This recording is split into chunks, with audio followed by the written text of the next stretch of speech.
And I'm just going to throw everybody on mute other than you'll have to unmute yourself, Don. So okay, am I I will promote you now to co-host with all the rank and privileges thereof. So again, appreciate everybody joining and taking time out from your Christmas and other holiday shopping, and appreciate Don that's going to take us for a trip back to Texas. So appreciate your putting it together, and oh, somebody else just showing up here. So Don, I'll run co-pilot. We'll swap the usual duties, so you can do the talking and I'll do the watching. So without further ado, we turn it over to the Mr. Lancaster here, once he unmutes himself. Yes, yeah, and there will be a slight ado as I get my desktop shared here. 1 second. For some reason, it doesn't seem to want to let me get in there. Oh, come on. Let's get in the slideshow and get at it that way.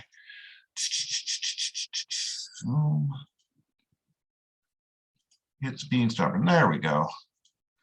All right, so I'm going to share screen in just a moment. Let me start the PowerPoint presentation up again. This is all set up and ready to go, and then something went a little wonky. 1 second. Don's going to do his talk with shadow puppets. Yeah, and interpretive dads, you're in for a treat. Okay, so I'm going to share. I'm supposed to share screen too. That is not. What are you folks seeing there? The desktop. Yeah, that's what I thought. 1 second, let me get that hidden.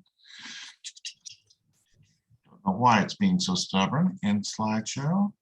Now, let's start again. My apologies. Usually we don't have these technical issues. Now, what are you seeing? Now we see next slide, history. Slide 1 of 100. Oh, you're seeing my outline? Hold on. Yeah. Okay, slideshow. Let me start it again. So and let me go back. Go back to where you just were. Mm-hmm. And down at the bottom right, there should be a little, not on your screen there, go up to PowerPoint. Up to PowerPoint, yeah. Yeah, and then down at the bottom right, there's a little thing for the theater screen. Yeah, I've got it on a second screen, Bill. That's what's causing the problem. Give me a second, because I have to have my notes in front of me. I do apologize for problems, but I will get it fixed up in just a moment. Oh, come on. So I'm going to stop the share for a moment. There we go. Now I'm going to share again. I'm going to share. Let's start. Let me drag this where I can see it. There we go. Now. So everyone talk amongst yourselves. I apologize.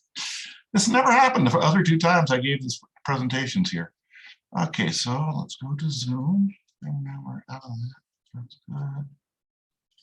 Go to PowerPoint.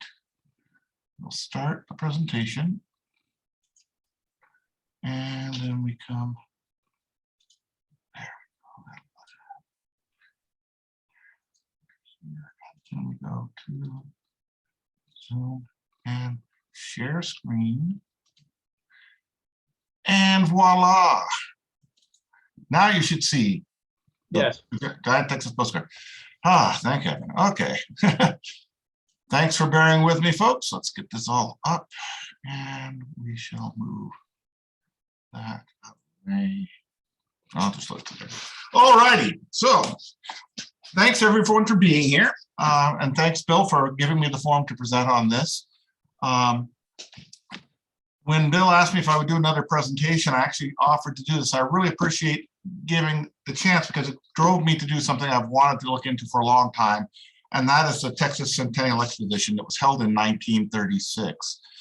We've looked at a lot of World's Fairs and expositions here. Technically, by the way, this was not a World's Fair. There was only 1 or 2 government-sponsored pavilions here from other countries. But we've looked at a lot of expositions and World's Fairs, and this one's special. Amongst all of them, this one is almost completely intact, and you can go and still visit it. So it's like taking a walk back through time. So what we're going to do is we're going to look at a brief history of the World's Fair, very brief. Then we're going to dive right into the grounds, and I'm going to be comparing what was originally designed using postcards versus what is still there. A word of caution, this is one deep rabbit hole. I am only going to be able to skim the top. I plan to visit almost every building still standing from the exposition. That's going to take most of our time. If you want to dig into deeper details for the things I'm mentioning, I have published a list of references in the comments of the books I use and some of the websites I use. That's a good starting point. They'll lead you all over the place. But we're basically going to be skimming the surface, and that's for what we're going to see. That's still a lot of information. So before we get started, let's look at a very, very concise history of the fairgrounds in Dallas. It's called Fair Parks now, but it was originally created in 1886, and they took an 80-acre tract of cotton fields and reassigned them for the Texas State Fair. And that was its primary purpose for years. In 1910, they built a Coliseum there. We're going to be visiting that building in a little bit. In 1911, they built a little roller coaster there that stayed there through the exposition, but is no longer on site. Then in 1926, they built a little stadium that later became kind of well known. It was a football stadium for the fairgrounds, but it got renamed during the exposition, and they called it the Cotton Bowl. Okay. Which obviously is still there. We're not going to spend much time on the Cotton Bowl, but it's this big feature in the middle of Fair Park. Also, a radio station opened on the site around the same time called WWR. We'll be looking at that as well, or WRR, I have the initials wrong. But where our story comes in is in 1934, when Texas was getting ready to celebrate its 100th anniversary of being a state. They take it back to the Alamo. So in 1934, the Texas Centennial Commission was formed looking to manage centennial celebrations and one big exhibition that would be held in 1936 to celebrate Texas's 100th birthday. The process for doing so was a competition that many, many cities got involved with. It was contentious, to say the least. The biggest contenders were Dallas, Fort Worth, Houston, San Antonio, and there was some contention from Galveston as well. And it was a very challenging competition. Dallas ended up winning out for many reasons. One of the reasons was it simply pledged more money than the others, but there were also other problems. For example, down south, I think it was for Houston, when they tried to give their presentation, a wave of mosquitoes came in from the swamps nearby and kind of spoiled the whole thing. But Dallas ended up winning. Now, this triggered something we're going to talk about in a little bit of a challenge from Fort Worth, who very much wanted to host this exposition. And as it turns out, they didn't quite let this go. But on June 6, 1936, the Texas Centennial Exposition opened to the public.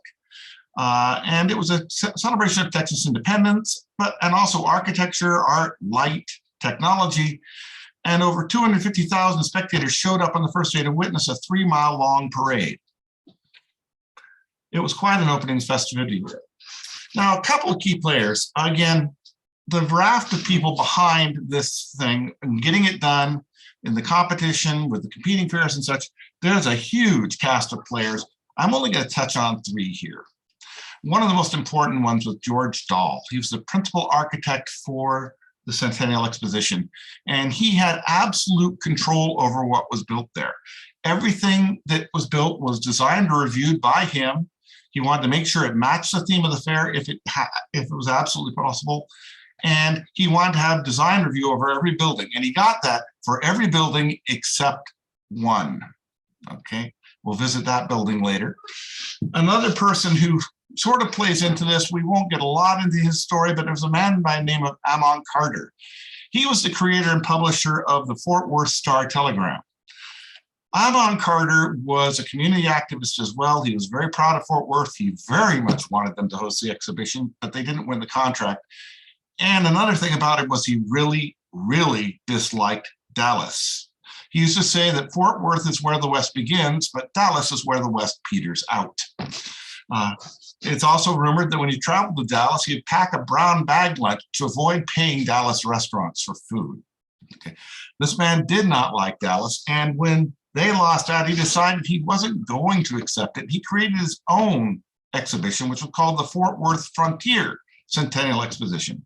It was much smaller, and it was based on shows much more than anything else. It was really an entertainment-based thing. It was also had a very famous participant by the name of Sally Rand, who opened up something called Sally Rand's Nude Ranch there. She was a feather dancer from those times. He also brought in Billy Rose, who was a famed producer of spectacles that later tie into 39 World's Fair in New York.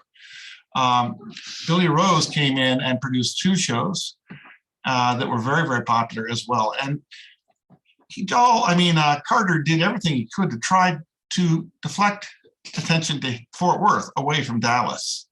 As a matter of fact, so much so that just before the fair opened, he put up a 3-story tall sign that ran the entire length of the street in front of the main entrance to the Centennial Exposition.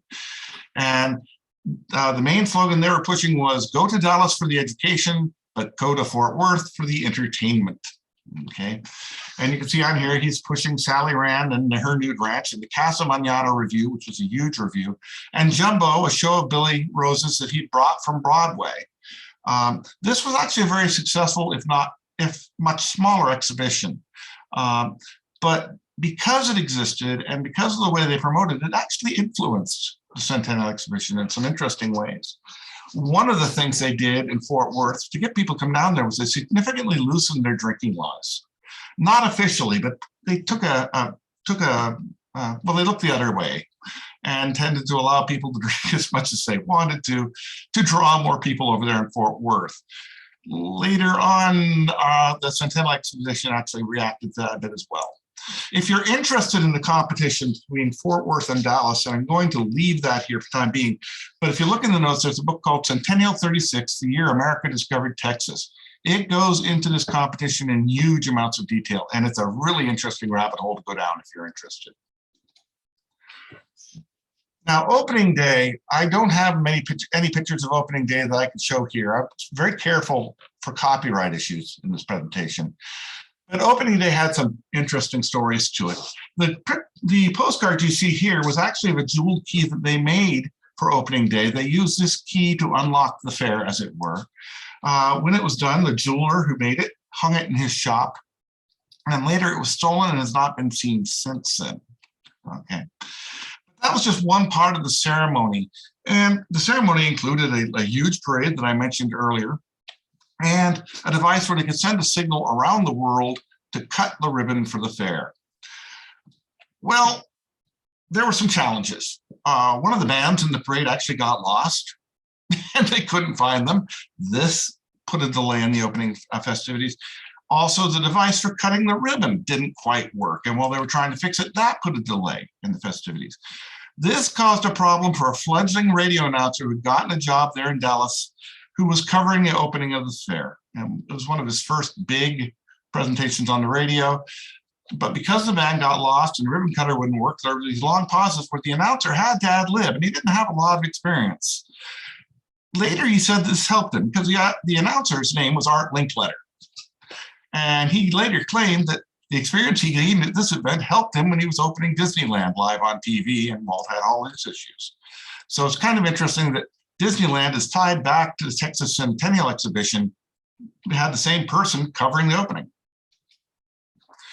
Now, let's take a look at the fairgrounds. This is actually the Texas Centennial Exposition map. It was published a bit before the fair opened. Some of it's not quite accurate, but here you can see the exposition.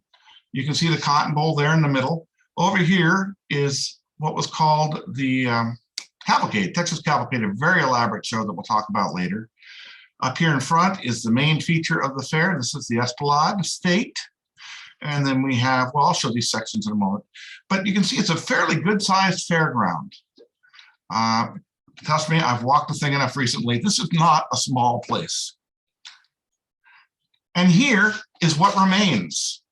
Of all the buildings on the fairground, these are the buildings that remain, and that is most of it. The only thing that was really lost is the Midway down here. We don't have anything surviving from the Midway, sadly. But most of the other buildings are still intact and have been either restored or renewed. So you can see the fairgrounds exactly as they were during the Centennial. It really is an amazing experience. Now note the red highlighted building here. That was during the fair, the entire building, including this block shape on the bottom, was known as the Hall of Various Industries. Unfortunately, in the early 40s, that building burned to the ground, the entire thing, the back section and the red section. And so they built another building. That was where they currently hold the Texas Automobile Show every year during the state fair. Very, very popular show. When they built it, they didn't build it to match everything else. It was very ugly. But because they wanted to get the whole thing to look back the way it was during the exposition, mainly thanks to our friends there at Friends of Fair Park, the front was remodeled in this red section to look exactly as it did during the exposition, restoring the look of the Esplanade to what it was during the original fair. Now, just comes from the visitor's guide. It was divided up into 7 sections. Okay, the purple in the left-hand corner was the Esplanade Estate, and I've included a few other things in it. Ending in the Texas Court of Honor. The yellow section, the guide calls various exhibits, and we'll look at that. They don't really have a guiding theme to them. The orange section here is the Federal Concourse. This is where one of the radio stations was located here, and this is where the Federal Building is. The green section here is the agricultural section, still in use for its original purpose today. The magenta section was the Midway. As I said, that's the one where we lost most of the buildings. And the cyan section is called the Civic section. This is where most of the museums and performance areas were placed. And almost all of that is intact now. And then the red section down here has been completely lost. That was the Old West section, where they kind of threw together various displays. We'll take a brief look at that, but nothing of that survives. Now, before we go into the fair proper, I'm going to use 1 or 2 buildings to point out some things that we're going to see throughout the presentation. Many of the buildings that were here were built for the fair. Many of the buildings were pre-existing and remodeled to fit the theme. George Dahl was really big on everything having a cohesive theme if it was at all possible. So a lot of existing buildings were remodeled to become Art Deco buildings. First postcard here is of the Coliseum Building at the old State Fairgrounds there. It was built in 1910. It was a very popular building. They put on a lot of public shows, sporting events, and so on. It was cavernous inside. Well, still is technically, because it was remodeled into the administration building. And later it became the Texas Women's Museum. We'll see a few more pictures of it in a moment. So this other postcard is of the administration building after the remodel. And I want you to look at this closely. Look at the alcove in front there with the painting behind it and the fountain below it. Keep that alcove in your mind for a moment. We'll come back to it. This is the building now. As I said, it's labeled the Women's Museum. Unfortunately, it hasn't been the Women's Museum for quite a while, but you can now rent it out for private events. It was the administration building during the fair. It was restored around the year 2000 to restore the front and the fountain. It's absolutely gorgeous. It's one of my favorite buildings at the grounds. If you come in the main entrance and look to your left, it's directly on your left. Remember I told you to look at that alcove? On the left is a zoomed in scene of the alcove from the postcard, and on the right is the alcove as it stands now. You notice something different? We have this big honking statue on the right that isn't in the postcard. Okay, and that brings up a problem with the feature of the postcards. I'm going to use postcards whenever I can in this display, but most of the postcards were printed before the fair ever opened. Okay, in many cases, the pavilions weren't ready yet when they painted or took pictures, so they took their best guess. Okay, so what you're seeing is how things were envisioned. These are conceptual paintings. Wasn't necessarily how it came out. In the case of this particular postcard, the statue on the right was not completed until opening day, actually the morning of opening day. So they had no way of seeing it. So they just gave an artist's rendition of what might be there. Most of the postcards are going to have this thing. So what you're seeing is not what was actually there necessarily during the exposition, but what they envisioned would be there before the exposition. It's kind of a neat way to look at the thing.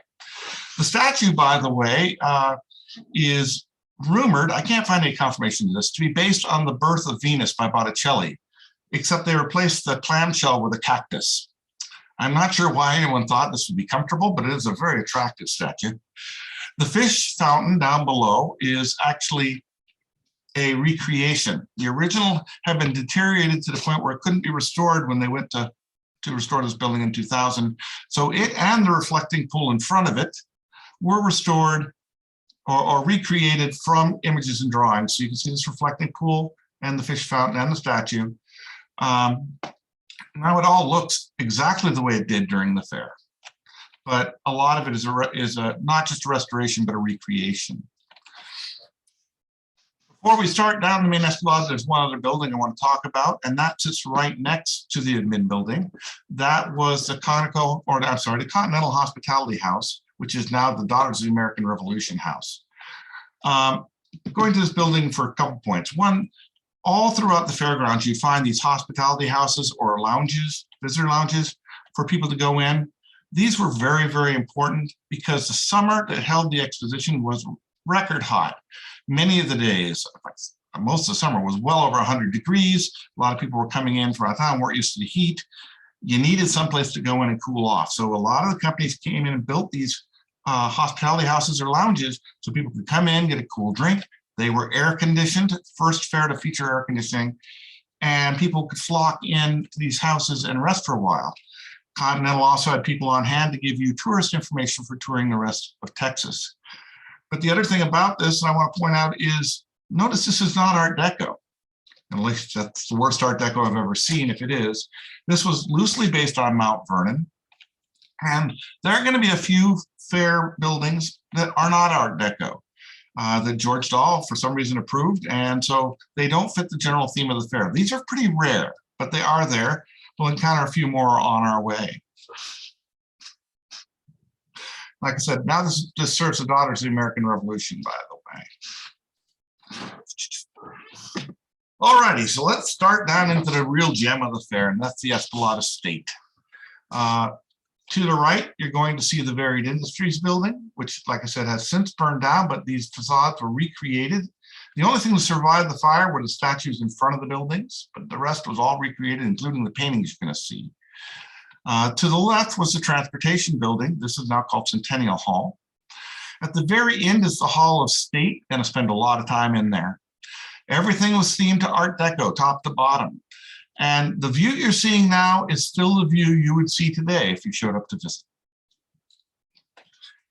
But the real gem of the Esplanade Estate wasn't it during the day, it was at night.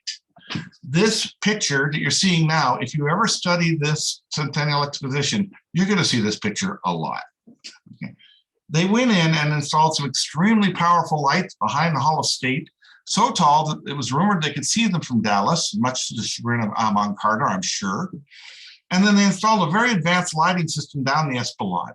If you notice down the pool here in the middle, on either side, you're going to see these lines of light. This was an example of the very advanced lighting system they'd used, never been done before. They put up reflectors so the light could be shined up from underground and then aimed over the sidewalks. Also, the lights that lit the buildings and the various art pieces were also hidden and recessed away. So you never saw the lighting, you just saw the effect. This was one of the most popular features of the exposition, bar none. If you read anyone's account of visiting here, they almost always talk about the time they spent at night when this light show was going on. The lights were not only just shining from a distance and lighting out over the sidewalk, each of the buildings were lit by colored lights. All the statues had backlighting that could change as well. And so there's this color palette that was constantly changing. I haven't been able to find any color photos of it, only these painted interpretations. But from what I have understand, it was absolutely breathtaking. And like I said, it is one of the things that is most talked about the exposition. All right. So here we are again. This is what the exposition looked like in 1936. And this is what it looks like today.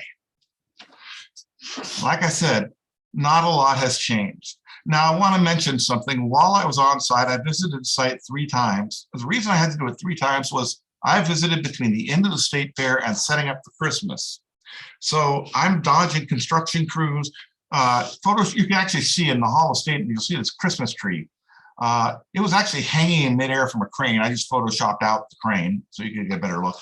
So you're going to see some Christmas decorations and some work crews in the photos. Sorry, I couldn't really avoid that. I didn't want to use other people's photos and for copyright issues.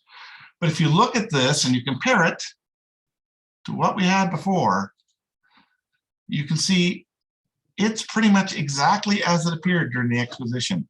And walking down this is just an amazing experience. The two halls on either side, behind me would be the various industries hall, and across is a transportation hall. We're actually one long building with 3 entries through porticos. But each of the halls were connected internally. If you go inside, these look like large warehouses inside. If you'll note here, the blue boxes, and there's one curving over the bushes right here, those are reflector panels I mentioned earlier that light the sidewalks. At the end of the Esplanade Estates pool is this wonderful sculpture, tenor and contralto. This is a postcard from before. It's a little off, but pretty close. That's what it looked like then. That's what it looks like today.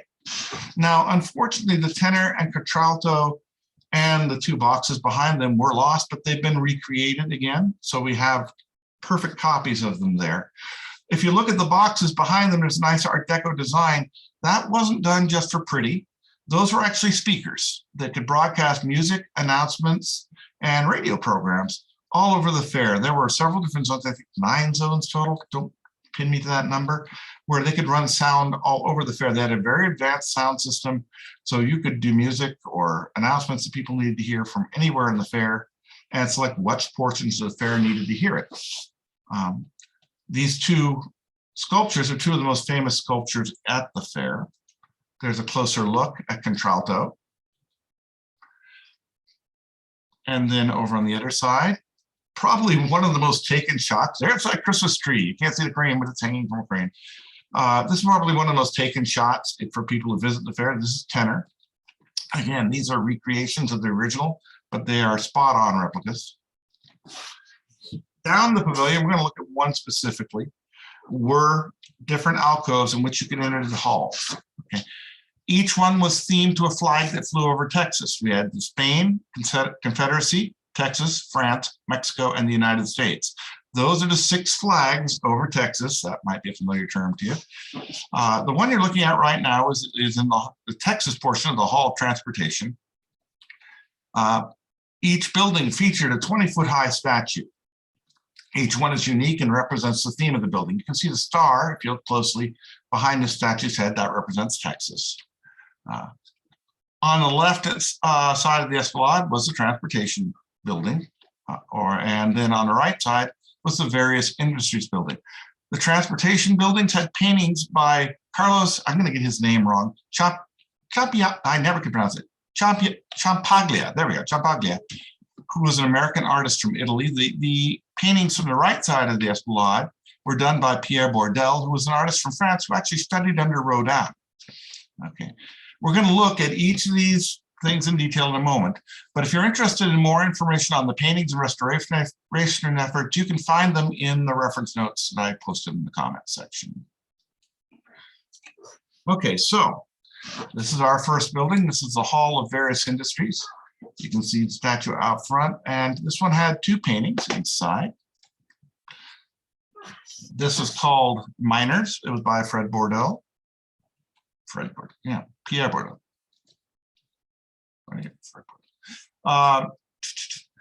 And this is called Ironworkers. Now you'll notice these are very, very bright, very, very sharp. That's because when this side of the pavilion or Esplanade burned down, these paintings were lost. So I don't remember the exact year, but they went back in, they found photos of them, some color photos, and they've restored every last one. When they rebuilt the facades to the new automobile building, so it looks like the various industries building, they restored each of the paintings on this side of the Esplanade. Inside the Hall of Various Industries, there were a ton of exhibitors. We are not even going to begin to cover every exhibitor or every exhibit. There were too many of them, and we don't have the time. I'm just going to touch on a few. I'll mention a few others. But I promise you, I'm going to miss some exhibits. I'm going to miss some buildings, to be honest with you, just due to time. But inside the various industries building, we had a lot of exhibitors to be familiar with. Coca-Cola was here, for example. They set up an entire bottling plant inside the hall. And then they sold the product they bottled around the fairgrounds to people and in the area. They also had something they brought in from the Chicago World's Fair, this soda fountain where people could come in and get a cold Coke. You can see that in the lower left-hand corner of the advertisement here. DuPont had the Wonder World of Chemistry. Those of you familiar with 1965 World's Fair in New York or 64 World's Fair, that'll be an almost familiar sounding term because they had the wonderful world of chemistry. In many ways, they were similar attractions, except no one sang and danced here at the Wonder World of Chemistry. They gave a series of 5-minute talks and lots of exhibits showing their products. Talks about how chemistry was going to change our lives, and they had motion pictures to talk about the products and how they produced them as well. Didn't get the name of the company here. In this hall was one of the most interesting things. They had a television display, but this isn't television the way we think about it. This television sent its signals over telephone lines. Now, the technology never caught on. I've never heard it used outside of the Centennial, but you could actually talk and send television signals over phone lines. People were not familiar with television. They were fascinated. This couple got married using the thing. They put the minister in one hall. They stood at the Hall of Buried Industries, and he performed the service via television or the phone lines. So in many ways, this was the first picture phone. It did not catch on. I'm not sure how well it worked, but this was a very popular exhibit in the various industries building. General Electric was there in a big way. They had something called the GE House of Matic in this building, where they used strobes to demonstrate various principles. They had a dripping faucet, would use a strobe, could catch a drop. They had something called audible light and visible sound. I don't know what in the world those were, still trying to find it out. They had exhibits displaying electric eyes. Electric eyes were brand new, and a lot of people based an exhibit on them. They also displayed the use of the fiberglass, and they had what was displayed here, a talking kitchen. I'm not sure, what the kitchen had to say, but other exhibitors, I'm just going to touch on a few. P.F. Collier and Sons were selling books there. My favorite one was, let's see if I can find him here, Harrison Company. There was a department store. Oh yes, L.E. Waterman Company had a large microscope available, and you could take your fountain pen and hold it under the microscope, and they'd give you one of their fine pens, and you could compare the tips of the pens in case you had fountain pen envy, apparently. So you could see how much higher quality the pen was from L.E. Waterman than the one you were carrying. Okay. Also, and I haven't done any research on this, there was a Czechoslovakian exhibit in here. I'm not sure what the heck that came from. Again, I'm not going to touch on all the exhibits. There's just no time. I just want to give you a flavor of what you could find in each. Moving down from the various industries portion, the next portion of the various industries was based on electricity. It was called the Hall of Electricity. Again, we had the statue out front and two paintings. One was called Power Dad. That's this one here. These things are absolutely gorgeous. I love these things. And the other one was called X-Rays. To give you an idea of what was inside, if you entered inside, there were a ton of exhibitors as well. I have one picture that I wasn't able to find for the presentation. It actually looked something like a strip mall or a shopping mall inside. You went down a hallway and there were entrances to exhibits on either side. Westinghouse was there showing various kitchens and laundry rooms. Also, they had an air conditioner there. This building was all air conditioned. They were very proud of their air conditioner, as many other people were, because people hadn't seen them. So they actually had theirs displayed through a window, so you could go up and see the working air conditioner there. Most people didn't have electricity, much less air conditioning in Texas, so this was a big deal. I mentioned the electric eye was popular. They had one of my favorite exhibits that I've read about. They had a teller's cage where you could go up and grab coins, try to grab coins out of the teller's cage. When you did, your hand broke the beam on the electric eye and the cage door slammed down to protect the coins. No word on how many people were sent to have their fingers repaired after the thing came down. but that was their way of showing how the electric eye technology worked in those days. They also showed other various things, including mixers, toasters, waffle irons, vacuums, you name it. Anything Westinghouse produced, they had it there. Kodak was there, showing a brand new product that they were interesting for home use called Kodachrome. It was first displayed here. Obviously, that caught on a bit well. They also had cameras for non-professionals and a store, and they were very big on X-rays. They showed a lot about their X-ray technology. Western Union was there. Again, electric eyes. They had a crystal ball you could wave your hand over to send a telegraph. They had a telegraph office where you could send a telegraph as well. And they had a talking clock. Elgin had a 10-to-1 working scale wristwatch. IBM had scales, counting devices, and electric writing machines. Singer sewing machine had interesting set of sewing machines, vacuum cleaners and such, and they gave out samples of embroidery that you could do at home using their product. At the very end of the various entities hall, and this is again a postcard, it didn't quite come out this way, but it's close, was the Hall of Communication. This is what it looks like today without the car parked in front of it usually. The Hall of Communication, again, featured 2 paintings. This is called Lens Makers. And this is my favorite painting on the entire Esplanade. It's called Photographic Process. Again, these are recreations of the painting, which is why the colors are so sharp and clear. When we tour down the other side, you'll see that they're not quite as sharp as clear because they have been restored, not recreated. The Hall of Communications only had technically actually 2 exhibitors. That was AT&T, Ma Bell, and Southwestern Bell, Baby Bell. And inside, there was a large display, I haven't found a photo of it yet, where you could place a long distance call to friends in select cities. Okay, long distance was also brand new in these days. It was only available in select cities from here, but you would go into a special set of booths, you could place a call. In the meantime, there's a whole line of receivers lined up along the wall where other Fair Park visitors could go and listen to your call. So fascinating, if not very private. And then there was a map on the wall that showed the route that your phone call had taken. They also had exhibits where you could hear your own voice over the phone. They recorded it and played it back for you so you could find out what your phone voice was. And they offered a hearing test over phones in a soundproof booth. I'm not sure that would be a useful thing, but they did offer it. Now, going all the way back to the beginning of the Esplanade, we're going to travel down the Hall of Transportation side. This was divided into 3 sections again. The first tended to be dedicated to farming equipment, including tractors. I'm not sure why tractors are transportation, but there it was. Second building, which we'll see in a moment, was dedicated mostly to trains. And the third one was the Chrysler Pavilion at the fair. So this is building number 1. And this is where we see Carlos Ciampaglia's works. Probably the most prolific artist at the fair. Carlos Ciampaglia has paintings in many, many buildings. There are many that are still yet to be recovered and restored. And if I have to have an opinion, he is my favorite artist at the fair. He's got some beautiful things. This is called Motion.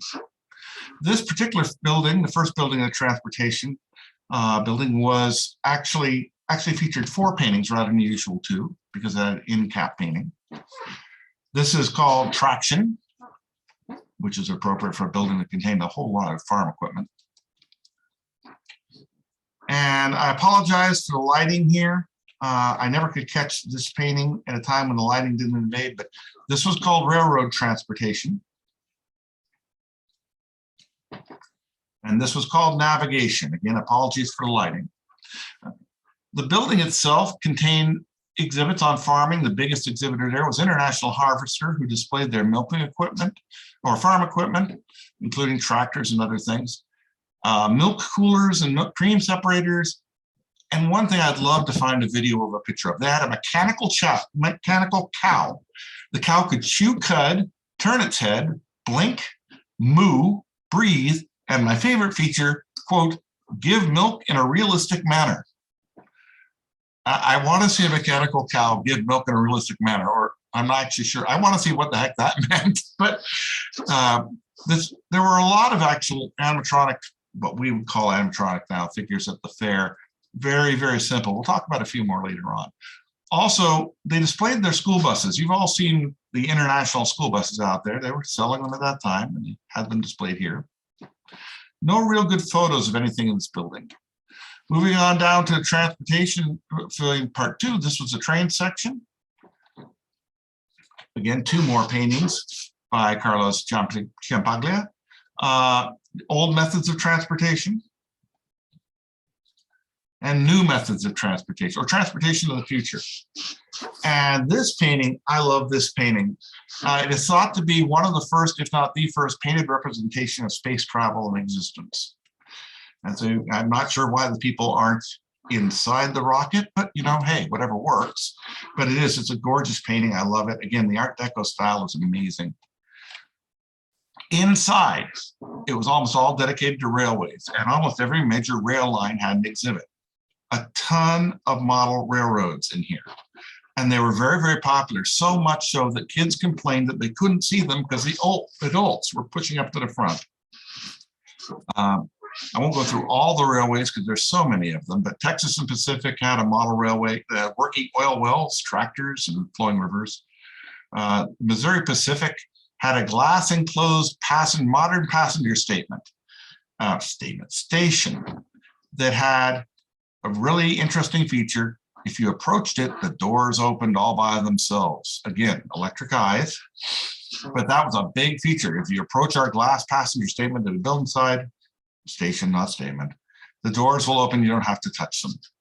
And they also had a reception room with a deluxe lounge car inside that you could go into. And this was cool because they had projected passing scenery outside. So while you were inside, it looked like the car was moving. So first virtual reality train that I've heard of. The Rock Island Line had a theater where they showed, quote, from the guidebook, unusual movies. And they had trains parked out back as well. Burlington Northern also had a theater. All of this was air conditioned. Atchison, Topeka had a model diorama that was 110 feet by 26 feet. And for some reason, we had Galveston Wharf Company that had historic models of Galveston and Bethlehem Steel that had a barbed wire display and a motion picture showing how steel plants manufacture wire. I'm not sure what they were doing in the transportation building, but you know, there they are. All righty, moving on down. We come to the last building. This was the Chrysler Building. Like the other two, there are almost no pictures in existence of this, and it was rumored to be the most beautiful exhibition in the entire fair. The walls were covered with mirrors. It had an upper level balcony, which had a place where the ladies could go and write, quote, write letters and drink tea. It was a ladies' tea room, while the men went down and looked at the car and the technical stuff on the floor. The paintings for this were Airplane Transportation by Carlos Ciampaglia. And I want to make a note here. If you see a color picture in this, it's almost certainly mine. This is not mine. This painting was cursed. Every single time I went there, I didn't get a picture of this painting. I still don't know why. So I snarfed this one from someone else on the internet. But this should be the only one. This is Automobile Transportation by Carlos. Inside, they had, as I mentioned, the ladies' lounge there where they could write letters and drink tea. They had teletype machines. This was fun. You could go up to them and say, I'm interested in a car. They would send a teletype to your hometown dealer with information about the car you owned, if you gave them your contact information, that is. And he would send you back a trade-in estimate. So you could determine whether or not you could trade in your car to buy a brand new Chrysler. Of course, there were cars on display. And there was something called the Hall of Celebrities. And in this hall, they had various performers, but one of the most featured ones was Sue Hastings, who did a marionette show. Now, Sue Hastings was a student of Tony Sarg, who we're going to see a little later on, but a very well-known puppeteer in that day and age. In the back, Chrysler had an outdoor amphitheater that you could go and attend various concerts in. It's long since gone, I'm afraid. Now, I'm going back and rewinding this because I skipped a bunch of art. On the outside, there's a bunch of bas reliefs by Pierre Bourdelle. And they're really stunning. And if you ever go to visit, make sure you stop and take in these and take time to appreciate them. There were 4 of them. The first one was called Locomotive Power. I love that eagle. Second one was called Speed. Third one was called Streamline.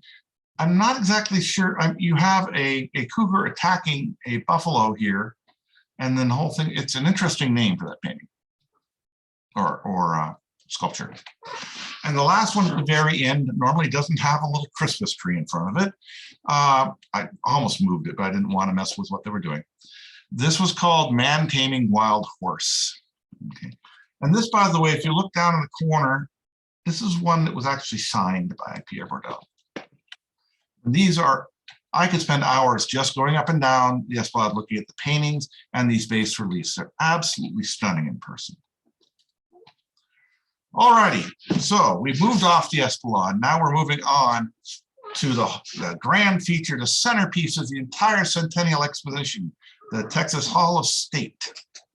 Okay, this is the postcard of what it was envisioned to look like. This is roughly the same angle, what it looks like today, very, very close, usually without a bunch of Christmas tree branches. And then this is what it looks like from the front. This is an absolutely jaw-dropping building. We're gonna linger here for a while. But before we go in and look around and talk about some of the symbolism, remember when I said that George Dahl had absolute iron control over every building at the State Fair except for one? This is the one. What I didn't mention was that every building at the exhibition was ready on time for opening except for one. Guess which one that was? This puppy opened 3 months after the exhibition opened. It was the centerpiece of the exhibition, and it was only a 5-month exhibition. Opening 3 months late on a 5-month exhibition caused some challenges, and George Dahl was not happy at all. He had argued to get control of this. The state government took it away from him because they said it was a state exhibition. They wanted control. And well, the final project was absolutely amazing, but it really caused George Dahl. Roger, sorry, my dog is erupting. There's no one here to take care of him, so we might get the occasional dog bark. But we'll see. George Dahl actually managed to get his own point in about this. I'm going to see that in a few minutes. But like I said, despite the fact that it was late, had a couple challenges, this building is absolutely jaw-dropping in person. When you go in, you enter what's called the niche of heroes. And again, the brass doors here are just dumbfounding. I apologize for the dog. The brass doors are amazing. These front doors here will lead you inside into the Hall of State. If you look to your right and your left, you can see that the entire building was incredibly colorful Art Deco, and I love these lamps that were spread all up and down the sides of it. I mean, just a classic deco piece. It's actually been voted one of the best examples of Art Deco in the world. Now we're back to our Native American friend. The Native American friend is extremely stylized. That was done, one, so we blend in well with the Art Deco surroundings that you see here, and two, so that he could not represent any individual tribe. They wanted to make sure that they weren't lifting up or lowering any particular tribe. So they wanted a stylized representation so that everyone felt represented. And it's a gorgeous piece. Okay, I don't have the lantern, but you must have taken it out. When you enter in the front, you enter what's called the Hall of Heroes. If you're looking straight ahead, we'll go in a moment. That's called the Texas Hall of State. To the right and left, there are a series of statues of great Texas heroes. Again, I could spend hours on the details here, talking about each statue and who they were and what they represented, but there really is not going to be enough time, so I'll just let you know they're there. Look at the work on the ceiling. It's just absolutely gorgeous. A really gorgeous example of Art Deco. If you look to your right, you'll see the exact same thing. Off to your left and the right, the hallway concludes with a series of 2 meeting rooms on each side. They also contain some gorgeous artwork and paintings. Unfortunately, This building was completely refurbished in the year 2000. And in the year 2001, we had a nice ice storm come along and it lost power and the pipes froze. And so there were areas I still couldn't get to take photographs. There are some paintings I really wanted to get. They're restoring everything, they're fixing it, but I wasn't allowed to enter those areas. So we're not going to be able to see the meeting halls on either end. Fortunately, though, the work is being done to bring it back. They got the whole thing restored. That dang nab storm. If you enter straight ahead from the Hall of Heroes, you enter the Hall of State. And I love this giant two-tone gold medallion. It's done in 2 different tones of gold leaf. It's massive and it hangs over the entire hall. Again, a really nice Art Deco piece. On either side of you are paintings by a man by the name of Eugene Savage. This one is called Texas of Today. And on the other side is Texas of History. Now, these were somewhat controversial because Eugene Savage was a former painting professor from Yale, who at the time this was done was also serving as the commissioner of painting with the United States Commission of Fine Art. Okay. He got most of his training and experience in Chicago. He was not a Texan. Okay, and a group of Texans got together and said they really should have the contract to do these paintings because they're Texans. They understood Texas, but they lost out on the contract to Eugene Savage.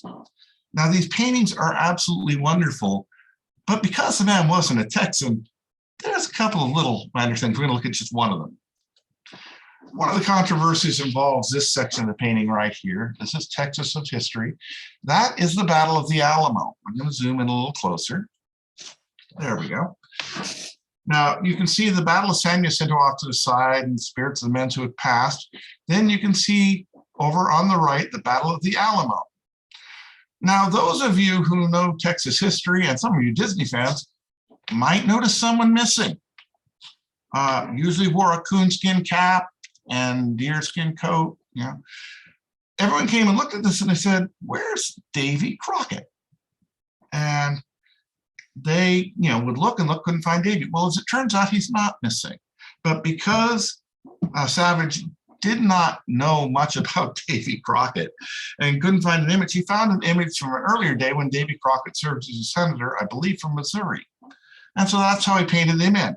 So, of course, during the Alamo, Davy Crockett, of course, showed up in a blue business suit with a high collar and a sanguine look on his face while everything else was going crazy around him. But that's Davy right there in the blue suit standing in the background. So it's people come in, and if they've never seen the painting before, it's fun to play a game of Where's Waldo, Davy Crockett edition. But that's him there.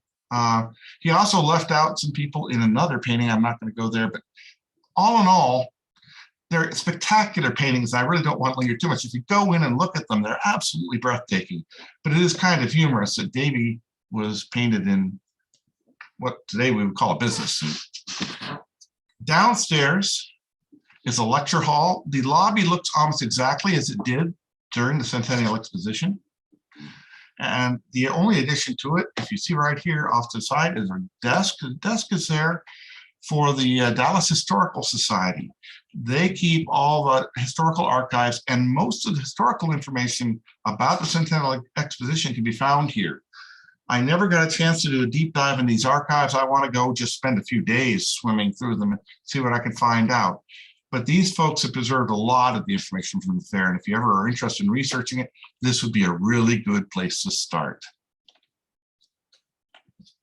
All righty, moving on. If you're standing in front of the Hall of State, directly to your right, you're going to see the federal building. The federal government had a very large presence here at the fair, and they built this rather spectacular building.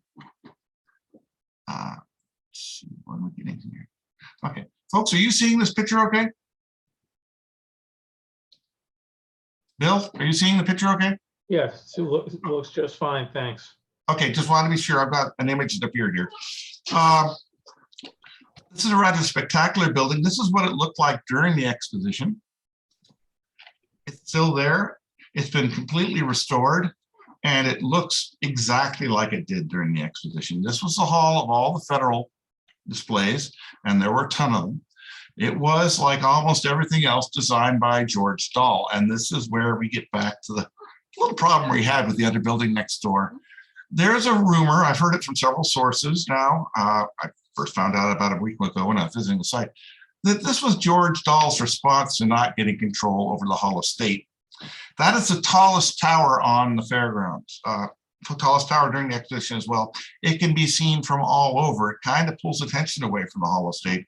There are some people who say this was George Dahl giving a bit of a gesture towards the Hall of State to express his sentiment about not being able to control that. It's a really beautiful building. The gold leaf and just shines in the sunlight. On top of it is a large eagle. We're going to see the mold for that in just a minute, which means that George may have spent some time giving us the bird. Off to left and right, you're going to see a set of bas reliefs that wrap around the entire base of the building there. They display Texas history from the 1850s all the way through 1936. And so you can walk along the entire base of the building and see a graphic display of Texas history. You go in the left-hand side. This was the federal reception area. In there is a display cage, and it shows you the mold they took of the original eagle. It was pretty much destroyed. It had been left out for too long. So they used this to recreate it. It's now a recreation up on top there, but you can get a good close-up look inside of what the thing looked like. But the real treasure in this building, there are two really wonderful spots in this building, is directly to the left. This was the reception area of the federal building, and it looks almost exactly as it did during the exposition. It's classic Art Deco. Notice the lighted ceiling. The only change that was ever made in design was when George Dahl saw it. They had a large blue neon star in there for some reason. He demanded they take that down. But other than that, this space is what it looked like. Well, actually, the star was never there, but this space is what it looked like during the exposition. It's a stunning space when you first walk in. I didn't quite catch the reflectivity of the light in here. It just bowls you over. Behind our offices administration for Fair Park and some of the people responsible for maintaining Fair Park as it is today. While I was there, remember, I'm visiting Fair Park when there's not a fair going on. I've done it over the last 6 weeks. A lot of the buildings were locked, but while I was there, one of the people came out and asked me if they could help me. And I said, well, could you let me into the other side where the exposition was actually held? And they shrugged, took out a key, opened the door and let me in and walked away. And so I went over to the other side. This is what it looked like during the exposition. You would come in, go down a long hallway into this domed area here. And from there, you would enter into the exposition hall of federal government. We'll tour in there in a moment, but there were a ton, almost every government agency was there. And this hall was very, very dramatic. It had paintings on all the sides and a painting on top in the domed area here. This is what it looks like today. To my left is that entryway into the exposition area. You'll notice that the stars and stripe pattern on the floor is still intact. Again, it's just, I walked in and nearly dropped my camera. This is an amazing, amazing space to stand in. And one of the neat things about it is while you'll notice the paintings on the walls are not there at the moment, they haven't been lost. They're covered up by paint and plaster, but I've been told that they're going to be restored soon. And so we will eventually be able to see them in their former glory. You can see those up in the dome. You can see the stars and stripe pattern up there. And on the walls, you can see various excerpts that people cut out to ensure they're there.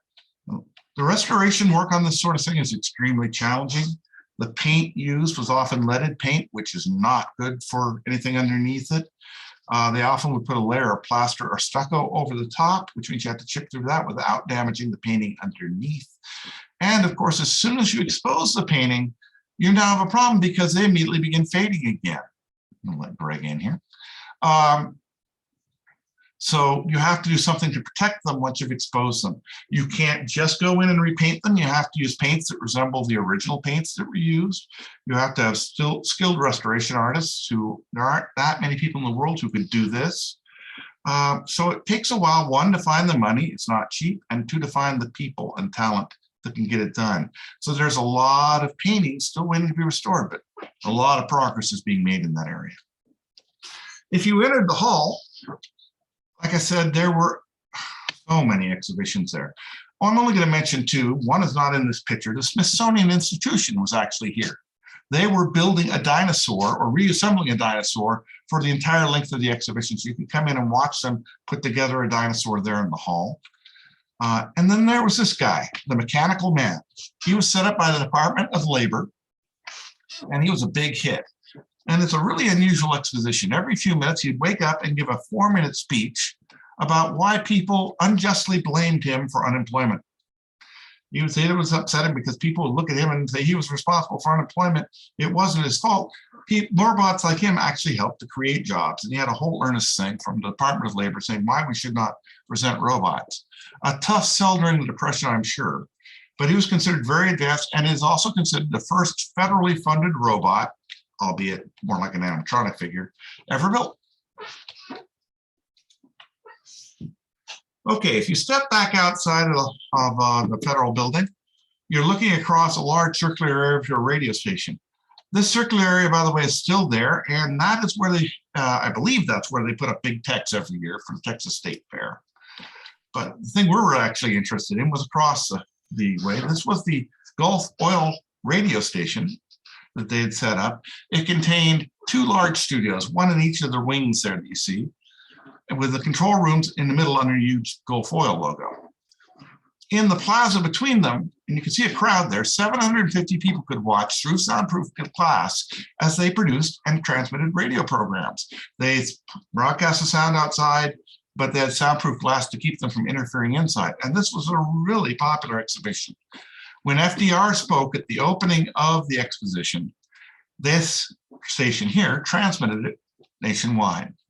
Sadly, we don't have this building anymore. It was designed to be temporary to begin with, and it was eventually destroyed. It's long gone. I don't know if there are plans to restore it. That would be neat if they could bring that back. Okay, now before we move on, we're going to do actually what my guidebook, I used the guidebook, the official souvenir guide, to format a lot of this walkthrough. We're going to go through what they call other pavilions. A lot of the pavilions on the, well, if you're facing down the Hall of State, they'd be on the right, or the Esplanade State, really didn't have a cohesive theme. So we're going to look at some of those now. And we're going to do 2 stops in the presentation to journey into things that didn't fit into much of anywhere else. The first was the GM Pavilion, and this was a really unusual pavilion. It was built in an existing auditorium that was designed for performances, theatrical performances and such. And instead of using it for that, what they did was they used faux leather to drop walls from the balconies and then use the audience area as a display floor for their cars. I'm not sure why they did it that way. That's what it looked like during the exposition. This is what it looks like today. Now, the front area is obviously modern, so you can't see it. It's called the music hall now. And it is currently showing a production of Hamilton. So I'll tell you, I got into a lot of buildings, but when you ask the guard at a music hall that's showing Hamilton if you can go inside, the answer was a definitive no. I finally gave up asking because, you know, when Hamilton's in there rehearsing, they don't want anyone inside. So I couldn't get in. I would love to see the interior, but this is all I have. Like I said, they took the existing performance hall, used faux brown and blue leather walls to block off the audience area, then put cars on displays. They displayed a lot of their cars and car accessories and air conditioners. They had a movie theater there, and they had presentations that showed how they did customer research to determine what their cars should contain and how it should look.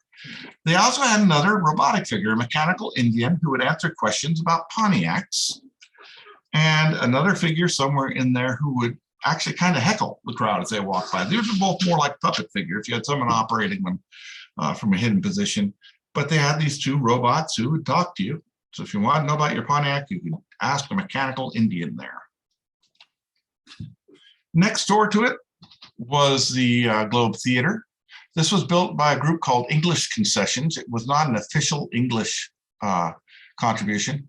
It included a tavern named the Falstaff Tavern, again, highly advertised as being air conditioned, and a shop called the Old Curiosity Shop where you could buy souvenirs.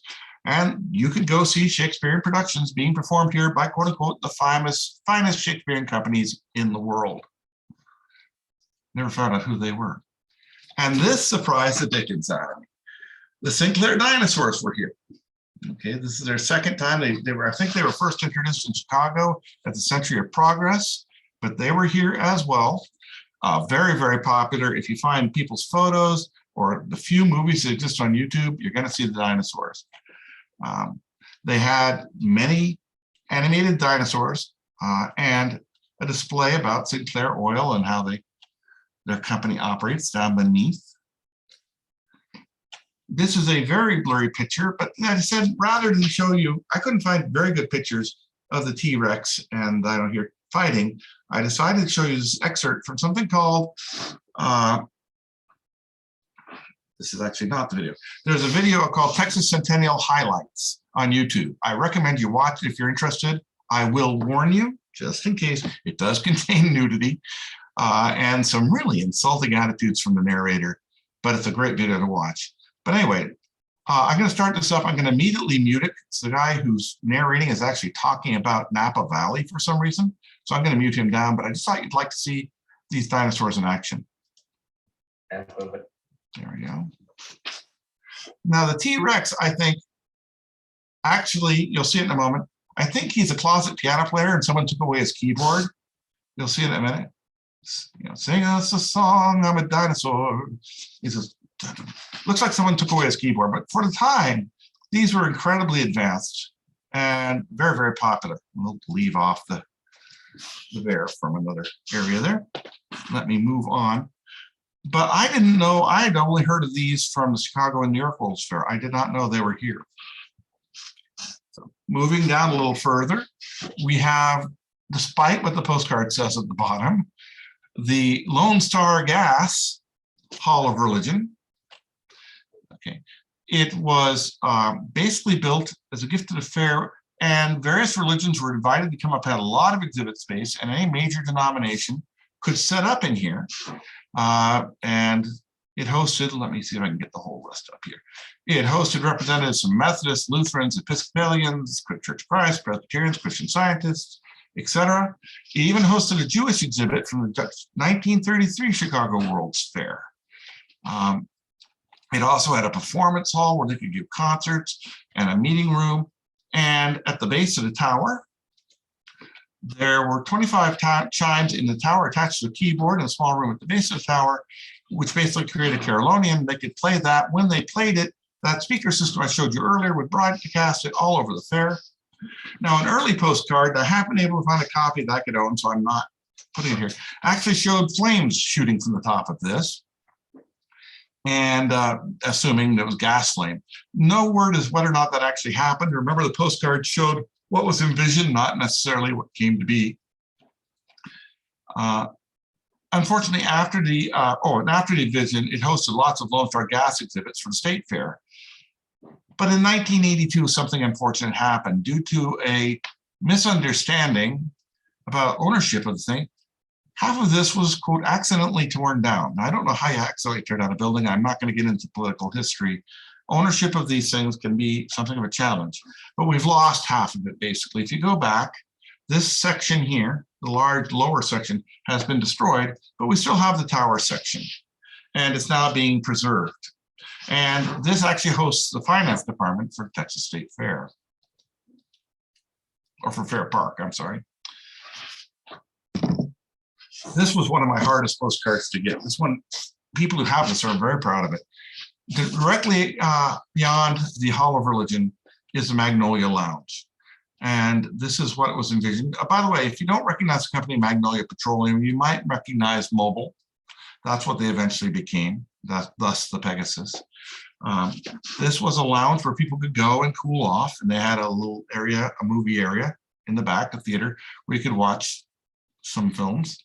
This is what it looks like today. It contained an air-conditioned lounge room with 100 seats and a rear projected movie. They were proud of the fact that it was rear projected, so they didn't have to lower the lights in the room for you to see the movie. In later days, it became home to the Margot Jones Theater. Now, if you haven't heard of Margot Jones, she was a big name in theater. She was the inventor of theater in the round, and she was the basically inventor of resident professional theaters, nonprofit professional theaters. This was the first nonprofit professional independent theater in the country. And she did a lot of things out here. She used her experiences here to help promote the concept across the country.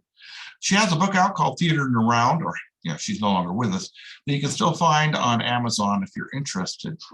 But this building, I'm going to move on here for a second. I'm going to move into the theater while I discuss this.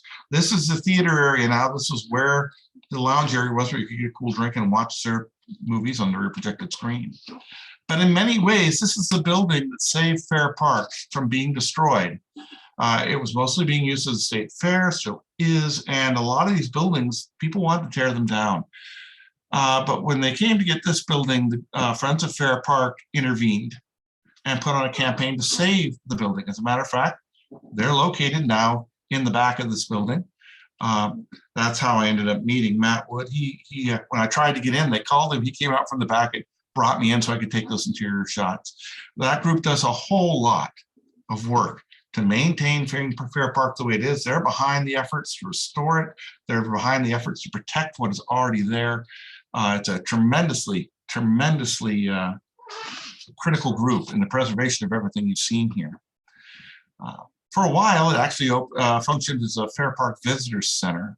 But like I said, now it is again a theater, and Friends of Fair Park has their offices here. I'm going to back up for 1 second. It was done in a European modern style. There we go. It was done in a European modern style. The building was, which is not very common in the United States. To me, it looks a lot like Art Deco. I have a hard time telling the difference, but it is a beautiful building, and I'm glad it's still with us here. Remember I said not all the buildings were Art Deco? Well, here's a classic example. This is the old mill, and yes, it does stem from the 1936 exposition. It was a replica of a flour mill in McKinney, Texas, which dated back to the original days of Texas, and this actually contains some of the lumber from that old flour mill. It is now a restaurant. Unfortunately, it was never open when I was there. I wanted to go eat there very badly. It was used to display research into new flour milling techniques using various types of grain. It was also the home to somebody who was probably the closest equivalent we would have now as a star on the Food Network. Her name was Ida Chitwood. And Ida Chitwood would come in and do these demonstrations. She would invite ladies in from all over North Texas. They had 3 different kitchens. She would bring them into the kitchen and show off new cooking techniques using flour. And she had her own traveling railroad car. She would travel all over the country giving these exhibitions, and she was extremely well known. To give you an idea how well known, she used to have a show she traveled with, and opening for that show were acts like Glenn Miller, Tommy Dorsey, Artie Shaw, Benny Goodman, Guy Lombardo. I mean, she was a real celebrity in her time. And when she was here at the fair, she wasn't always at the mill, but when she was there, it was an extremely popular exhibit. Also because she handed out lots of biscuits and people loved her biscuits. Okay. So this building looks almost exactly the way it did in the day. You can see here, the water wheel is still there. It's been very well maintained. Interior is supposedly also very well maintained. I really want to go in and have a look inside, but it was never open when I was visiting the site. Okay. This is an entire presentation in itself, and I'm not going to deep dive because I just can't do the story of this building justice at all. This building was called the Hall of Negro Life, and it was a federally funded exhibition that was created, designed, and hosted by Black people to show their contributions and culture to the people of America. It was the first federally funded or any exhibit that displayed Negro culture at a World's Fair that I've been able to find. Okay, it contained paintings by Aaron Douglas, who's a fabulous painter, and 2 of his paintings are still in museums on display. One is in Chicago, one's on the West Coast. I'm not going to display the paintings again because I'm really concerned about copyright issues. But if you have time, look up Aaron Douglas. He was a fantastic artist. The paintings are absolutely jaw-dropping. Sadly, as you might expect, this was Dallas in 1936. This wasn't always the most welcomed exhibit there. As a matter of fact, a group of people tried to build a hedge in front so that people couldn't see the dang mad thing. The person who was in charge of it was also receiving funds from the city of Dallas until they found out that he was voting in a local election for a black candidate over a white candidate. And they threatened him that if he didn't vote for the white candidate, they would take his funding away. He refused, and they took his funding away. So he had to go back to the federal government. The sad story about this building, it was always designed to be temporary, but after the Texas Centennial Exposition, between that, it later became the Panama Exhibition. Between that, it was torn down. It was the only building torn down immediately after the Texas Centennial Exhibition. So we lost it. Now there is another Black History Museum across the parking lot from where it stood now, but we've lost this building. The story of what this building contained, what it represented, the challenges it faced is, like I said, I could do an hour easy there. So if you're interested, just look up the Hall of Negro Life on the internet. You're going to find a ton of resources. But for now, we're going to move on. Another building that we no longer have, but I am informed is going to be rebuilt, hopefully, is Humboldt's Hall of Texas History, also known as the Hall of Petroleum. This building was created because the petroleum manufacturers, who were originally going to be hosted in the transportation building, wanted a site of their own. And so they gave them this. It was actually added very late in the exposition's design. It contained a couple of things of interest to us. It contained a whole series of dioramas that told the story of Texas history. And those dioramas still exist. They're actually in the Texas Memorial Museum in Austin, just down the street from me. I need to get in there and photograph those. It also contained relief maps showing Texas over various years, 300 million years up until that time. And I love this part. It contained a little theater showing a film titled Under Control. I love the title, which shows, quoting from the guidebook, the industry's fight to bring nature's most powerful resources under control. Sadly, we did lose this building. It was never meant to be torn down. It was never meant to be permanent. But as I said, I understand there are plans to eventually rebuild it. Oh, I love the artwork on the front, but I don't know who did that. Moving along, if you turn right, you're facing that building we were just talking about. You turn to your right, you're going to get to the agriculture district. This district is one of the most intact districts in the entire Fair Park, and it's still being used mostly for what was originally intended to be used for. It's used by the state fair for agriculture contests, animal contests, and displays. And like I said, it's still being used very much for what it was used for originally, which says a lot about the design of these buildings. It had two sides. On the lower side, lower right-hand corner, that was called the food building in those days. On the other side was called the agriculture building. We're going to take a look at each of those. But before we move on, I want you to notice these little train cars, these little buildings right here. We're going to go back and talk about those in a minute. That road you were looking down on was called the Agrarian Parkway, and of course it's still there. The whole thing is still there. To the left is the agricultural building. To the right is the foods building. They're not called that anymore, but that's what they were called in those days. If we look to our, if you look all the way down, that yellow pylon, that is the poultry building. We'll get to it in a minute. The agriculture building, the paintings have been restored. These are more paintings by Carlos Ciampaglia and someone named Hector Sabolia. I don't know what other things he had here besides these paintings, but he worked with Carlos to create these. Again, absolutely stunning works. Recently restored, not recreated. So you can tell the paint's a little faded and such, but really, really gorgeous. Another, this gets a lot more light. Oh, by the way, the last one was called Fecundity, and this one is called Agriculture Building. No, this is called Wheat Harvesters. Yes, they named the painting after the building. This is called Wheat Harvesters. And again, it's an absolutely gorgeous painting, completely restored.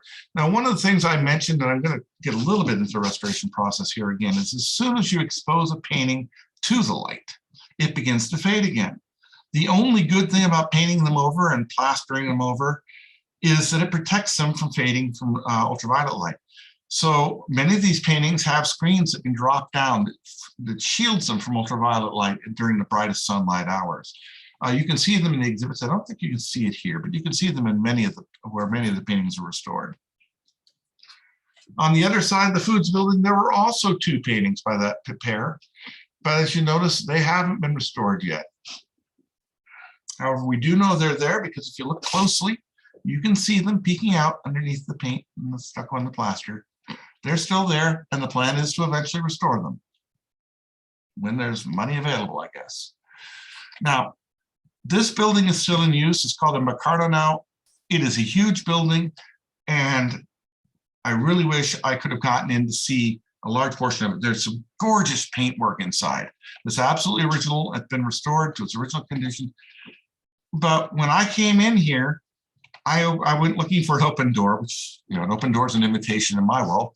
I only found one, and that part of the hall was lit. The hall is huge. The rest of it was not lit, and it was pitch black. And I did not feel like it was my right to go into a pitch black hall, nor was it safe. So we're not going to get to see many pictures inside. If you go look online, they're there. You can see them. There's some amazing work. But I did this. I wanted so badly to get in this building because there's something I wanted to see, and I did get to see that. I was able to photograph what I think is the most amazing thing about the building. This is the Gephardt Chili Powder Company exhibition, and this is the original exhibit from the 1936 World's Fair. I'm sorry.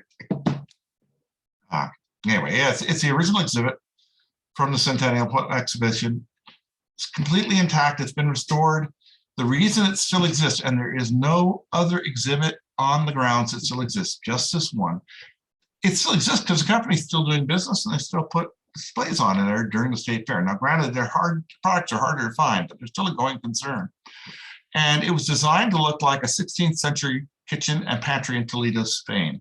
I apologize for the quality of the photos. As I said, most of the lights weren't on when I came in, so I did my best. It's really gorgeous. Like I said, it's supposed to look like a 16th century kitchen. It's got a lot of tile work. All of this is original to the exposition. And this is where they prepared and sold their samples. You can see the pantry off to the side there, the woodwork and the counter. It's all original. Everything exactly as it looked. You can see the chili powder sign has fallen down recently, but I'm sure someone will set it back up again. And they basically sold a bunch of cooking products from there. There were other exhibitors in the hall as well. Too many, again, to go into. A few that might interest you. Dr. Pepper had an exhibit that showed the history of the company and why their product was a healthy drink. And they had a soda bar where you could go drink. They had Beechnut Chewing Company. Beechnut Packing Company had a miniature mechanical circus. I desperately want to find pictures of that circus. I haven't found them yet. Frito, not Frito-Lay, just Frito at that time, had an exhibit that showed you how they made Fritos. And they told you about various uses because they assumed a lot of people coming in outside Texas wouldn't know what Fritos were. And I love the fact that they said, you know, Texans eat snacks with meals and quote unquote with tea. You know, I don't know anyone who goes through a nice tea and serves Fritos, but there you go. Heinz had a display of relishes. Of course, Gephardt chili was there. Kraft had a fountain set up where they served cream cheese sandwiches and malted milk. Interesting combination. A ton of different exhibitors here. Probably one of the largest halls. It's still in use for exhibitors during the state fair. But there were a ton of very interesting. Oh yeah, they had a person displaying pressure cookers. The advanced aluminum casting displaying advances in pressure cookers were there. And the Ball brothers had 2,000 jars for preserving food. So it sounded, when I first heard it was a food hall, I thought it'd be boring, but it sounded like it was a very interesting place to visit. Now, if you wander down in the agricultural section on the outside, you come across these wonderful little samples of art. The raised cement pieces are from the Foods Building, and they're original to the exposition. The painting there is another one by Carlos Champaglia. And it's actually one of the few works he signed. If you look in the lower right-hand corner, you can see his signature there. And that is into the Poultry Building, I believe. Absolutely gorgeous piece. And because it's in that alcove, it's been restored, but it doesn't get much light. So it's in wonderful condition. Remember those little weird rooms that look like railroad cars?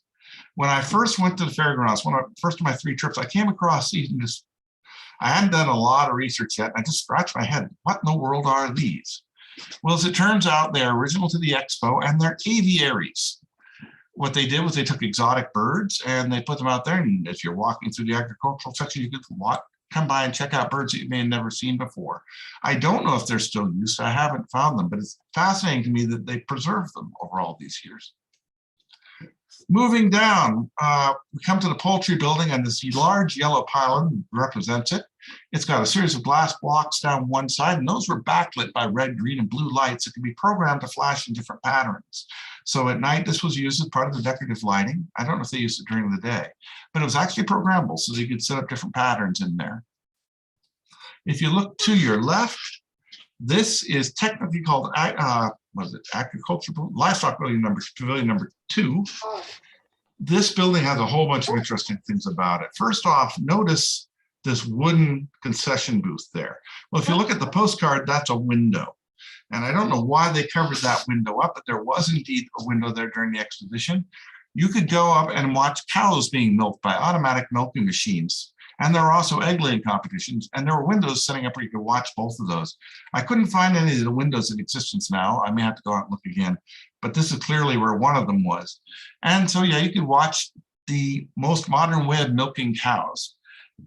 These pavilions, the agriculture buildings, were considered the most modern of their type at the time. They were, again, air conditioned, which was a real treat for livestock. They were lit by ultraviolet lights, which was believed to cut down on disease. Music was played at the animals to keep them calm, and there was fresh water always available for them. This is a really state-of-the-art facility for its time.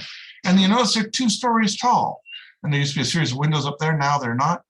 There were dormitories upstairs for the farmers who brought their animals in so they could stay near their animals. Interestingly enough, talking about the automatic milking, I'll just throw this in here. According to British Pathé, they would bring in various livestock. They even had a celebration of the world record producing cow who could produce 57 quarts per day on average, as opposed to the average of 14 quarts for a normal cow.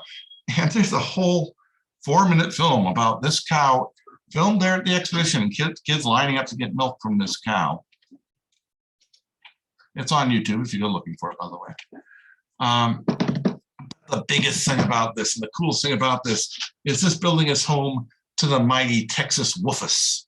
Okay, the Texas Woofus was a sculpture by Lawrence Tenney Stevens, and the creature consists of a horse's neck, and mane, a hog's body, a turkey's tail, a duck's wings, a sheep's head, and 10-foot-long chromium-plated long horns from a longhorn cow. And the thing is just really cool to look at. He was there for the original exposition, and ironically, a lot of people kind of took offense at him. They didn't like him. They thought that he was perhaps not appropriate, but he survived the entire exposition. However, unfortunately, later on in 1941, some workers working on the building behind him accidentally broke off his nose, and he was removed for repair and never seen again. There's a rumor that some groups who oppose this sort of thing got a hold of him and destroyed him, but no one knows for sure. However, again, thanks to Friends of Fair Park, I didn't mean this to be a commercial for you guys, but in 2002, they brought in an artist who had the thing recreated, and he's now proudly standing where he belongs in the agricultural district. It's just a cool figure to see. I was so pleased when I came across this guy. If you proceeded past the Poultry Building, immediately to your left was one of the biggest things at the fair, and this was called the Cavalcade of Texas. The Cavalcade of Texas was a huge production that showed 400 years of Texas history. It was 90 minutes long. It took them a lot of work to get it down from several hours to 90 minutes. They actually had to fire the original director in order to get the thing into the right amount of time. But once they got it under control and working, it was very popular. I have read a lot about the sets in this. There were sets on rail cars that we brought in and out. I have read but seen no evidence that were actually ships that could be sailed in on bodies of water. I just don't see them anywhere, anything I could find. But it was a huge, huge cast, huge spectacular on this massive set they built for the thing. And the lines to get in were very, very long. It ran twice nightly. And aside from the light show in the Esplanade Estate, this was the other thing that everyone talked about. They loved this show. Ironically, the postcard you see here, and I don't know if I can find it right now, but the postcard you see here, the one with the horse and wagons, on the back, the woman wrote on it that this was the Cavalcade of Texas, an amazing show. And then the last line was what cracked me up. Well, it's Hawaii Day here at the fair, so I'll just say aloha. It was like, and so signs off the Princess of Non Sequitur. So, but I love reading the comments on these old postcards. Some of them are not used, but a lot of them are. It's a neat look back. Somewhere near here, I'm still trying to find the site, was Will Rogers' pet steer, Big Jim. Now, Will Rogers had died the year before the exposition. He had been given this steer as a gift. And when he died, his wife gave it to the Salvation Army, who auctioned it off for profit. And somehow he ended up here. I don't exactly know how. I've got a lot more work to look into on this. But you could go in and see the world's largest steer. And the fact that it was owned by Will Rogers was apparently a draw. So he was there to see. Now we're going to again step off for a moment to buildings that don't really fit in anywhere.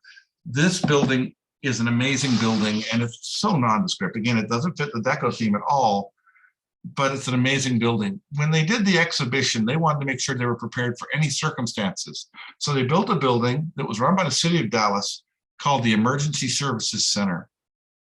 This building contained a police station with 3 cell blocks, a fire station with dorms for the firemen to stay in, a fully equipped 10-bed hospital with an emergency operating room, and WRR Radio, the first licensed radio broadcast station in Texas. And we're going to come across WRR again as well. All of this in this one building. You can see in the front, I was walking by, I had no idea what this building had been, but I saw these large doors and I went, that looks like it was a fire station. So I researched it and found out. This sits right behind the Cotton Bowl near the Midway. Not a lot of people know it or know its story, but it was an incredibly functional emergency station for the exhibition.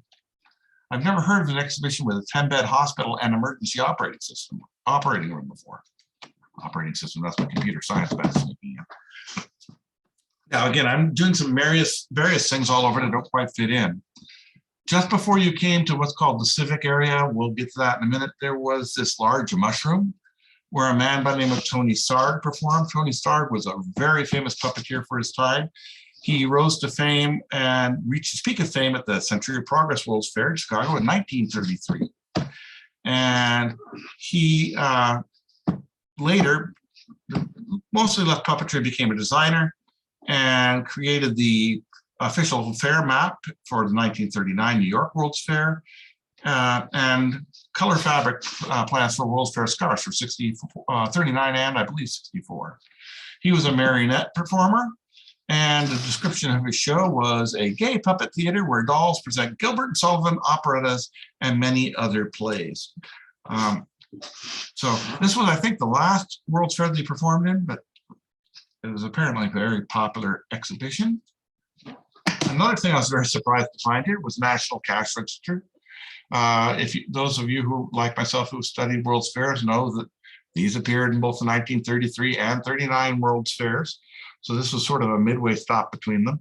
This, like the others, counted the number of people who came in, so you could see how many people had been admitted to the exhibition since it first began.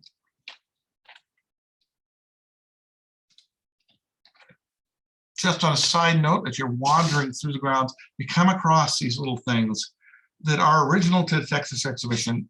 These drinking fountains, for example.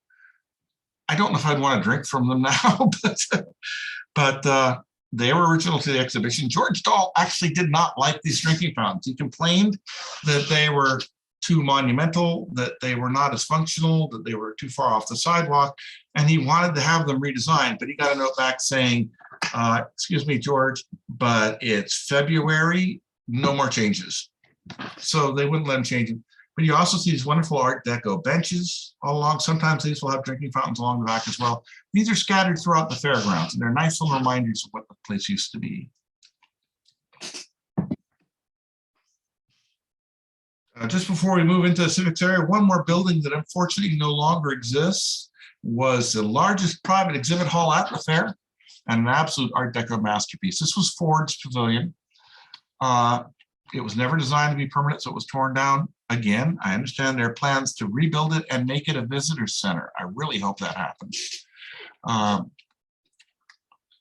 It contained a bunch of things, a diorama hall, which showed how they make the materials you need to make a car, a display on gauges that they make, a rollover chassis of a car that was being disassembled and reassembled by skilled technicians so you could see the assembly process.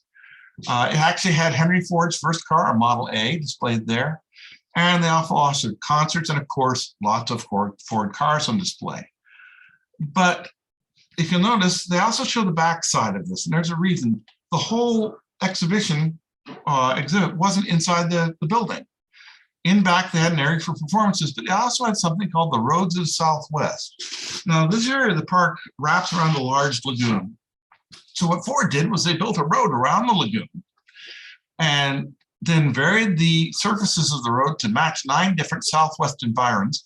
You would come out, you could get into a Ford car and a driver would drive you around the lagoon in a new Ford car to show you how it handles the various road surfaces in the Southwest. Okay, my photo down the lower left-hand corner was taken approximately where the car is in the upper left-hand, lower right, was in the upper left-hand corner where that car is where I took the photo in the lower right. Approximately, not quite, actually to the left of where the swan boats was where the boarding area was. It's probably more here. But the road went all the way around the lagoon. I couldn't find any remnants of it, though there is a walking path around the lagoon that follows basically the same thing. But you could get in and see what a new Ford would drive or ride like. They wouldn't let you drive. I don't think they wanted to find cars on the lagoon. All righty, so now we're moving into the civic area.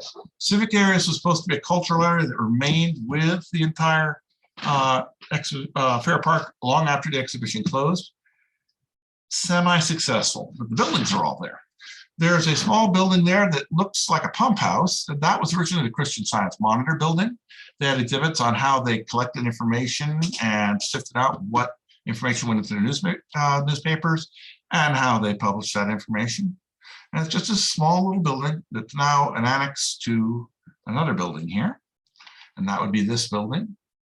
This was the aquarium. This was easily the most popular building in the civics area. 1 out of every 5 people who came to the exhibition visited the aquarium. The reason was that it was unusual. This was one of only 2 inland aquariums in the United States at the time and the only one in the Southwest. Aquariums tended to be built near large bodies of water. Oceans are very large lakes because it made it easier for them. Inland aquariums were very rare. And so people came here. It was a very popular exhibit. It still is popular. It's a children's aquarium now. I actually went in. The interior is still what is left to be seen is still original. They've covered up the walls with those things, but it's all still there. If you look up at the roof, you can tell. It was covered with wonderful Art Deco, and this was a relief by a person named Ali V. Tennant, which was recently restored when the aquarium was expanded a bit forward. It's really, really gorgeous. Again, the Art Deco on buildings in this area is quite beautiful. Art Deco design. This is China's Forbidden City. The actual only building I can confirm that was actually built by a foreign government. The government of China put it in here. It was a transplant from the Chicago Century of Progress, and the only foreign government-sponsored exhibit, as I said. Inside, you can see ancient modern artwork and porcelain from China. And there was a restaurant, which was from the guidebook, reminiscent of the tea gardens of Far Cathay.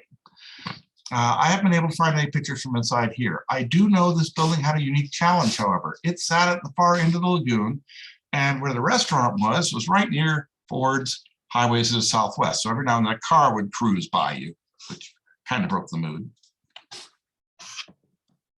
This was the Museum of Fine Arts. They wanted a fine art museum at the exposition. I guess to add a little element of class to the place. They put together a remarkable museum with a remarkable art collection, $10 million art collection at the time. And unfortunately, it never really was popular. They never got many crowds. In fact, at one point, to try and draw people in, they went to the Midway, found a barker for one of the girly shows, brought that person over, and had them try to draw people on the front steps. The barker was a lady. She would invite people in and chose them some of the more risque paintings. And the plot actually worked. Their revenue went up during the weeks they used her. I'd never heard of anyone trying something like that before. It's a fairly unremarkable building. It's got some nice, clean Art Deco lines. I love these lamps in front. Unfortunately, in later years, it converted to something called the Science Place, a science museum. They added an Omnimax theater, and then it closed in 1983 as it merged with another museum. It closed in 2006 when it merged with the Natural Science Museum, we'll see in a minute, and became the Perot Museum of Nature and Science, which is now downtown. And this building is sitting empty. So it's a beautiful building, but there's no one in there, and there hasn't been for nearly 15 years. The museum merger became the Perot Museum of Nature and Science. And another museum, the Natural History Museum, just down the way, suffered the same fate. It merged with the Science Place and they became another museum. This museum, however, still has many of its dioramas from the exposition inside. They were too delicate to move. They were well known for these large exhibitions displaying flora and fauna from Texas.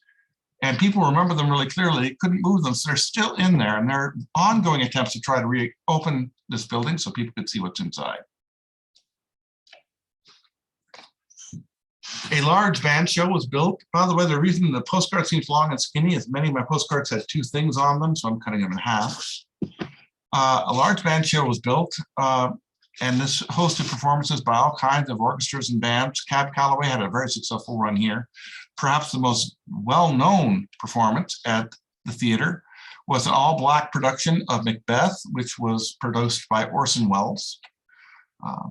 It ran here for 2 weeks. It came here straight from Washington. It was very, very successful.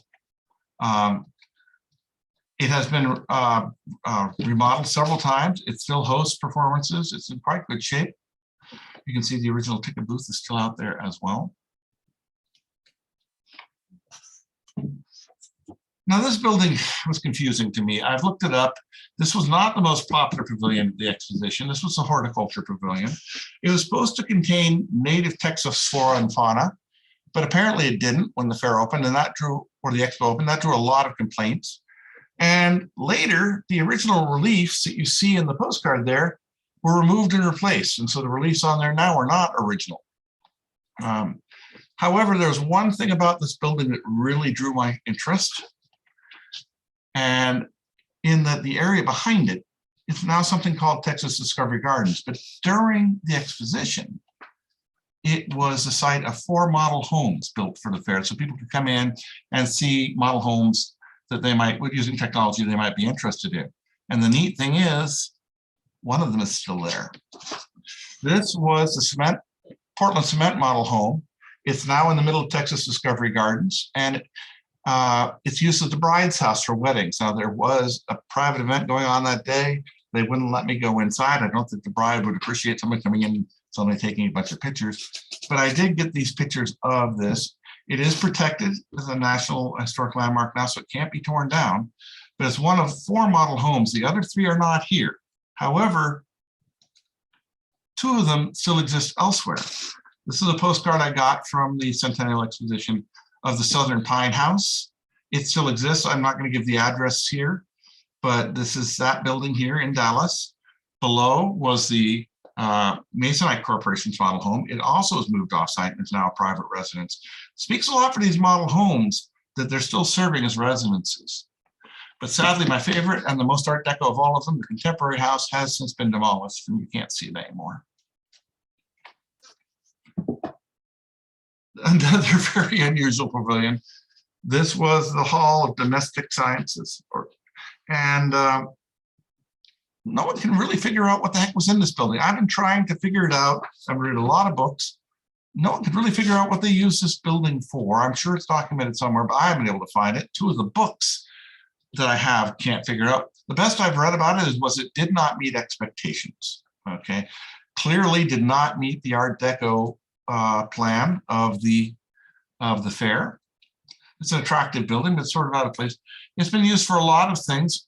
Most recently, it was converted to a science museum, but it does have one cool thing about it, is in its left wing, it now houses WRR Radio. WRR Radio is the oldest radio station in Dallas and one of the oldest licensed radio stations in the country. It was originally created to broadcast radio signals for the fire department, but they actually started putting music on top of it. It became very popular. It eventually became a private station and eventually moved here during the exposition. It was actually in that building we saw with the hospitals. When the exposition closed, it moved to where Chrysler was, and then later it moved here. And they're still here, still operating. They're a classical music station now, very popular, and they've been going on for 80 years. So it's kind of cool that here in the back of the park, in a building that kind of has a hard time finding its way, this little radio station has moved in and is still thriving. This is the Old West section of the park. We're not going to linger here very long at all because there's not a lot to say.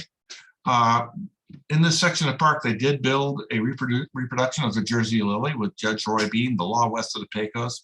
If you're not familiar with Judge Roy Bean, yeah, there's a wonderful movie called Life and Times of Judge Roy Bean, starring Paul Newman. I highly recommend you look at it. It's a lot of fun. But he was a man who basically came into a town, decided he was going to set up as a law and as a judge, and was self-declared justice of the peace, and ran the whole town for a long time with no really official approval. He just set up, and he set up the saloon where he set up his courthouse. So they have a reproduction of that there. Of course, a reproduction of the Alamo. All of these are long since gone, but you can't have a Texas Centennial celebration without having the Alamo. So you could go in. Apparently, it was a very faithful reproduction. And then the Texas Rangers set up here. The guidebook described this as a monument devoted to the oldest state constabulary force in the United States, the glamorous peace officers of the Lone Star State, the Texas Rangers. If you watch some of the few videos on YouTube about this, you'll see them there. They did trick riding out front. These are some of the older Rangers who've been there for a long time. You could go with them and talk about their adventures and watch them do trick riding on their horses. Again, long since gone. This whole area of the fair is now just a maintenance area. Last area, we are almost done, folks. We're coming down the long stretch. This was the Midway. The Midway at the fair was a quarter-mile long, and a lot of people remember the fair for the Midway. The Midway was very diverse, as it was in most exhibitions and World's Fairs. It contained a huge variety of things. This particular postcard shows Warden Law's Crime Prevention Expo. Warden Laws was a well-known prison warden at the time. He was a proponent of quote-unquote prison reform. During his 21 years tenure at Sing Sing Correctional Facility, he was responsible for the execution of 303 prisoners. Basically, the whole expo was about what he felt was necessary to prevent crime in the United States, which was a very tough approach. It didn't do very well in the beginning. So they added a show. They had a theater as part of the facility. So they added a show where they simulated executing someone in an electric chair several times a day. They had 3 different actors who portrayed the prisoners who got electrocuted. Apparently, each one had its own fan base. And one of them was so good at it, the teenage girls were rumored to pass out when they simulated the execution. It's a very unusual display.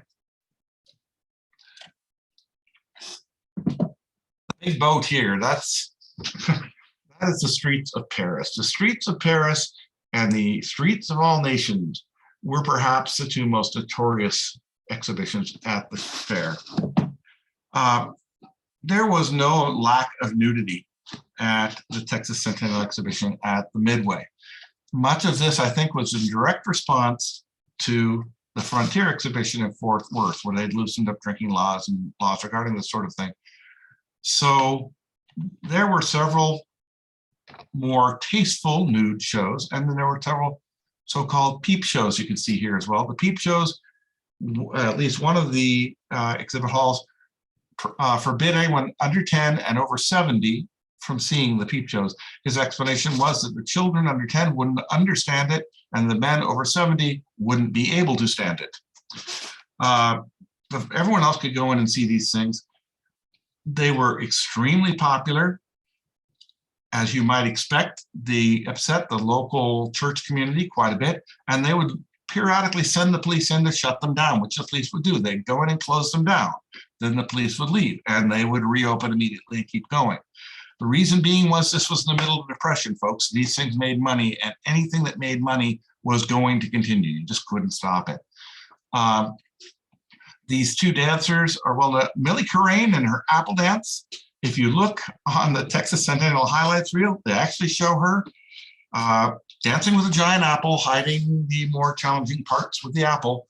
But it is not, shall we say, a safe for viewing at work video. And that was in the streets of all nations. The other place really notorious was the streets of Paris, where they had a Lady Godiva show. They had someone diving off a diving board into water. Again, a lot of these were very tasteful. They were extremely popular, but you know, they were definitely not well thought of by some of the locals and the members of the local community. But you'll see, you know, these were advertisements from newspapers. So I can imagine doing that now at an expo. Be interesting. All righty, so the Hollywood Animals had their own pavilion where you can see the Hollywood Animals perform. Screeno, I had never heard of Screeno before. This is fascinating. It's a gambling device that came up during the Depression to try to draw people into movies. Before, after, and during the intermissions for movies, they had this thing called Screeno, which was a lot like bingo. You had a wheel that spun, it was projected on the screen, and you had numbers you filled out in a card, and you could win prizes and money. There were at least 4 Screeno halls at the Texas Centennial Exposition. And, you know, extremely popular. Again, often shut down by the police, but reopened very quickly. Jerusalem, the Holy City. This is a personal interest to me since a presentation that Bill had a friend give here about the Jewish community's participation in the World's Fairs. This appears to be something from the Chicago A Century of Progress exhibition, but I'm not certain yet. I cannot find out who sponsored it, but inside were a lot of artifacts and artwork from Jewish history. And Little America, Admiral Byrd had flown to the North Pole the prior year, I believe, and his airplane that flew there, the Condor, and his entire North Pole camp, which had been moved down by boat, was on display here. So you could go and see Admiral Byrd's camp and plane on the Midway. So an educational display. It was a really mixed bag. You didn't have a lot of rides. The roller coaster that was originally built for the fairgrounds was still there. And there was one ride brought in called the Rocket Ride, which was brought in from England. And there were a couple others. For the most part, the fair contained shows and gambling experiences and educational experiences on the Midway. It was a real mixed bag. It'd be interesting to see. Nothing of this remains, unfortunately. And with that, we come to an abrupt halt. I thank you for your time. I haven't been able to see the comments coming by, so I haven't been able to answer questions. So if you'll give me a moment, I'll stop sharing and I'll answer questions you may have. And Matt, if I strayed off the road or said anything inaccurate, please correct me. You have much more experience this than I did. You did a fabulous job. It was outstanding. Thank you. Yeah, So, maybe any questions, we want to folks? do a road trip. Oh yeah, it's Bill. You need to come see this place. I mean, you really do. If you come down, call me. I'll take you on a walking tour. No, looks fabulous. Thank you for taking the time putting it together. It's really great to see so much of it has survived for so long. Yeah, it really is like stepping into a time capsule. If you want to visit, I'll just say this: there are 2 times you can visit. When the state fair isn't running, in which case you'll have the place almost to yourself unless there's a special event. And then you can walk and just really spend your time. But if you come during the state fair, it's going to feel a lot like it did when the exposition was running with all the crowds and things. So Yeah, I was thinking if I come to visit, I can teach you how to pick locks, and then you can really tour it. Well, actually, I was told that the group that actually runs the current Fair Park is in the Federal Hall, and if I ask them permission, they'll let me into several of the buildings. I just didn't know. So I would go around every time and try every door. That's actually how Matt and I found it. I encountered, because I was on the front door of Magnolia Lounge. Yeah, if you'll give us advance notice, we do tours. I give tours, and I don't have all the keys, but they'll give us keys to any of the buildings that aren't being leased. I'll definitely get in touch with you then, because as I mentioned, I've only scratched the surface. There's so much more history, and this is probably going to be a hobby for quite a while for me, and I'd really love to come out and see more. So, questions, folks? Yeah, and you might want to zip through some of the comments. I made one in there about the Ford Pavilion. Was very much what they done for the 34 Chicago Fair.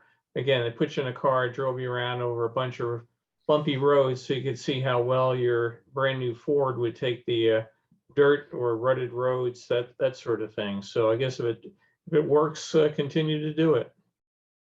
Yeah, well, there's a lot of things that were done. And I think I mentioned it, a lot of this came out of the Chicago Century of Progress. They redesigned a little bit, but they used existing ideas. And then you saw them again at the 39 World's Fair. Yeah, streets of Paris look very, very familiar. It was. I think it actually did come from the Century of Progress as well. The dinos seem to have a great life. They just don't go away, the Sinclair dinos. So I'm trying to get to the top of the comments here. Hold on. Let me expand this window, make it easier to read. Somebody asked if WPA and Triple C worked on these, and they absolutely did. Yeah. Oh, yeah. Yeah, absolutely. We're involved in the manufacturing of or recreation of facades on these buildings. Also, I didn't mention, but there was was it Civilian Conservation Corps, maybe the WPA, that had an exhibit in the Old West area. Yes. Yeah. Why they stuck them there, I don't know. But that was sort of the catch-all area. There were a few of those. Don's looking through the comments. Any folks have questions, you can unmute yourself. Just hold the space bar down while you're talking, or you can use the unmute button and jump on in. Hey, Wayne. Yeah, just about the television wedding. There are three companies who would be suspects to present that. Primarily AT&T, but then possibly GE or RCA. AT&T had done a video call between Washington, D.C. and New York, featuring the Commerce Secretary Herbert Hoover. Actually, when I hit that slide, I nearly hit myself because I did know the name of them. I just forgot to put it in the slide. And after a while, the names of these people all tend to run together, but I do have it. Give me a second and I will find it for you. They were not a firm that I remember being around for very long. Yeah, in 1936, the mechanical systems were dying. The picture was about the size of a postage stamp, like a modern computer desktop icon. Yeah, things have changed a little. You know, you look at TVs now, 80-inch TVs, that sort of thing. And I've been doing a lot of film restorations lately, and you try to look at a 8mm film, on a 60, 70, 80-inch TV, and it looks fuzzy. Well, it's been blown up something like 64,000 times. So things have changed from what you looked in your living room in the 1950s to what you're looking at today. Is a whole different world. Yeah, I was just amazed that they were able to pull off what they were able to pull off at that time. Trying to use with the phone lines they had, technology they had, trying to do that was a tremendous challenge. I'm amazed they were able to succeed at all. Yeah, I would not imagine they had a very high refresh rate on frames per second. Yeah, or seconds per frame. Robert Lindsay, you're right, by the way. I didn't mention it. The medallion in the Texas Hall of State did contain the Six Flags of Texas scene. And they actually spent a lot of time trying to figure out how to fit them in so they looked good around the star, because you have 6 flags and a 5-pointed star. So they actually did find a way, but they said it was quite a challenge to get that done. That thing is huge. I forget how much it weighs, but it's massive. That golden medallion in the Hall of State. Yeah, and one other thing that I wanted to add about the Hall of State was that if you look at those entrance doors that you mentioned, they have they're covered with these medallions, which represent various themes of Texas. So you'll see longhorn cows' heads, horses' heads, rattlesnakes, sawmills, sawmill blades, the typical Texas oil derrick tower. And they're covered with all of these Art Deco medallions, which are really kind of interesting to look at. And they have, if you go around the various, if you go around the Hall of State, you'll see various Art Deco statues and just columns off to the sides. And so I went to Fair Park in 2019, summer before the pandemic. Or rather, I went there. I just happened to be there during the Texas State Fair of 2019, which even without the fair, I'm sure I would have seen a whole lot more. But it was sort of like what, as you say, walking through what the Texas Centennial Exposition must have been like, because there's just so much to see there. I saw maybe about half the Art Deco buildings that you covered in your presentation there, and but I was there to see the Art Deco buildings, and I did take a bunch of pictures of the various murals, all the various naked muscular figures that you see. That was a dominant theme, as was mentioned earlier. Exactly, and I walked along the Midway at the Texas State Fair, and it's very interesting because, of course, they had all the modern rides set up, the roller coasters and everything. And so as I was walking through, I'm thinking I was lamenting to myself that I'm now getting too old to ride the big rides like the roller coasters. But then I thought to myself, wait a second, I don't need to ride these roller coasters. I've been driving on the Dallas freeway system for the past 3 days. That's a roller coaster ride in itself.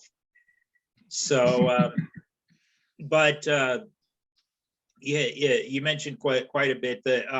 The federal building that you mentioned, the one with the great tall tower, is very interesting because you can look along the outside murals and see the various figures of Texas history in that kind of bas relief mural along the side, and then you go inside. And unfortunately, I think it was because I went there during the Texas State Fair that the buildings, the meeting rooms off to the side were closed at that time.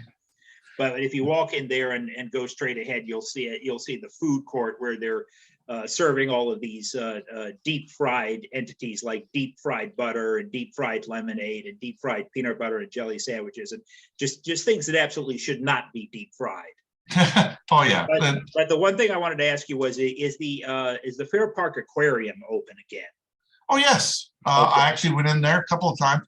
It's a children's aquarium, but you can go in.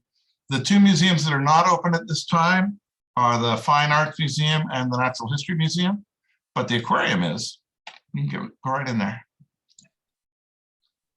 All right, well, anyway, it's a wonderful presentation, and I'll let other people comment here. Well, thank you. A couple of notes. You talked about the Hall of State, and like I said at the beginning, it really drives to a problem I had for this.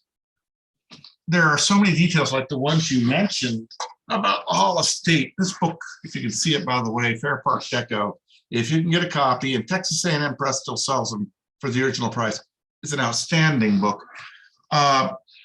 It drills down into detail on almost every one of these things, and there's just so much detail in deco that you can't even begin to touch it. You mentioned those doors, and they have stalks of wheat and derricks and saw blades and cows and horses' heads and spurs and snakes.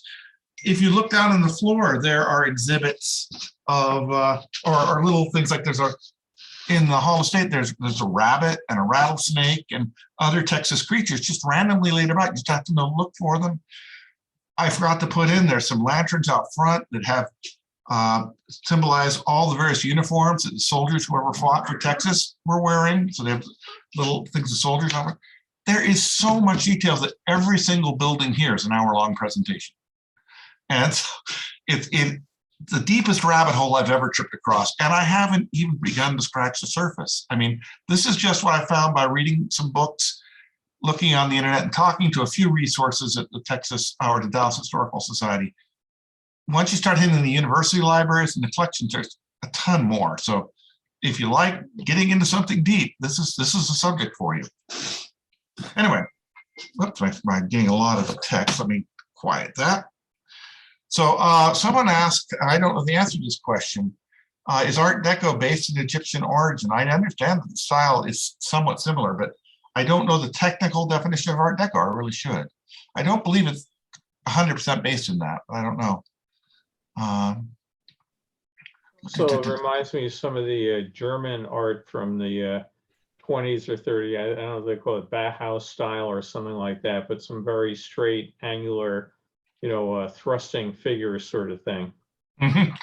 Yeah, a lot of the WPA art, someone did mention in the comments, is muscular men doing hard labor, often with modern technology there. I mean, it's a very classic form from there. It's one of the things that makes this fair unique for its time. Someone mentioned in the comments, and I can't believe I left it out, they filmed a movie there called The Big Show. I have watched it. It stars Gene Autry, and a lot of it was filmed there on the fairgrounds. It is a really hokey movie, but you can see the exposition in the background. So it's on YouTube. You can watch it. If you're interested, it's worth your time, but I'm not recommending it as a quality movie, but rather it's just a fun thing to watch. Any other questions? Look at the grounds. It's I think it lasts about an hour and 10 minutes or so. I'd recommend folks to watch it. Mm-hmm. It's entertaining, especially if you've been to the fair. So, any other questions or comments? I appreciate you folks staying. I ran 2 hours. Every time I time tested this, I was at 90 minutes. But of course, I come on here, I'm 2 hours long. My apologies for that. I tend to be long-winded. Well, I appreciate it, Don. And again, I put a lot of time and effort into it, and thank you. It's a real eye-opener for me. I mean, I had known about it from the big show, and I've seen some, little bits and pieces. People will pop up on a general World's Fair Facebook page, but I've never, realized that there was that much of it there. And it's a real nice statement for the city of Dallas that, unlike other cities, they didn't just tear it down, put up an IKEA and, something else on the site. So it's really for Matt and the others that, take the time to preserve it as a historical interest. I really thank everybody for their efforts on it. So continuing to have the State Fair of Texas is what has saved it. Yeah. Candidly, at the end of the day, because we have a use every year, that's what's preserved it when others didn't have that. Right. Well, It's not that there haven't been efforts. There have been at least 2 efforts to run a bypass to the highway through the thing. That's correct. And they were able to stop it, but in the 40s and 50s, it almost died. So we're extremely lucky to have it now. Well, before you go, I'm going to throw up a one picture here, just a shameless ad from your sponsor. If anybody is looking for a Christmas gift that you need to get somebody, The Port of LA may be backed up with supply chain issues, and we may be not able to get chips to build our cars. But the Cotter bookstore is open and well stocked. Other than the Expo 67 book in French, which is running low, I do have all the others. And if anybody wants anything, I will throw in a genuine World's Fair gift of some sort.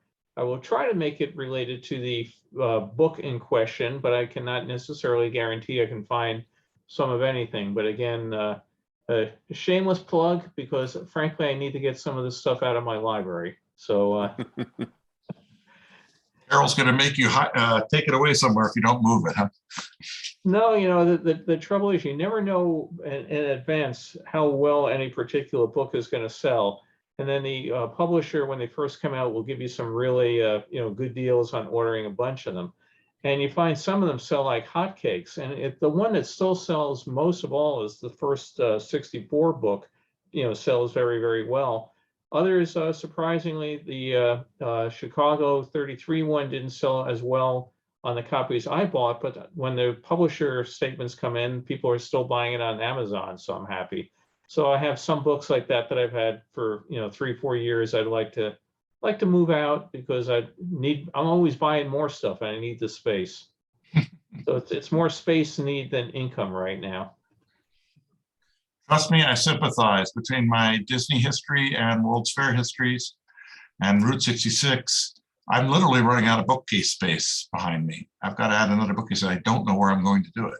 So I turned one of the bedrooms in the house into a library. That ran out. I then decided the guest room needed bookshelves along the wall. That ran out. I decided that I don't really walk in the library that much. I can cover the floor with books. It's kind of a bit much. So, and then finding time to read them all. Oh, that's the trouble. It's finding the time. Yeah. Well, I appreciate it. I'm not sure what next week's subject's going to be. Got 2 things I'm working on, and I'll come up with something earlier in the week. But again, thank you, Don. Appreciate it, and I hope you do take your Route 66 tour, because it will put you ending up very close to the house out here, and look forward to meeting you in person one of these days. Definitely. Well, we would love to see you. We're almost certainly being out in California for one reason or another. You're giving a presentation, aren't you, on Disney futurism?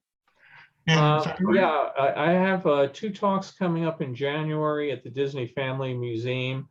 One is going to be about Zorro, Disney's Zorro, and the other is going to be Walt Disney, King of the American Frontier. So they should go on the.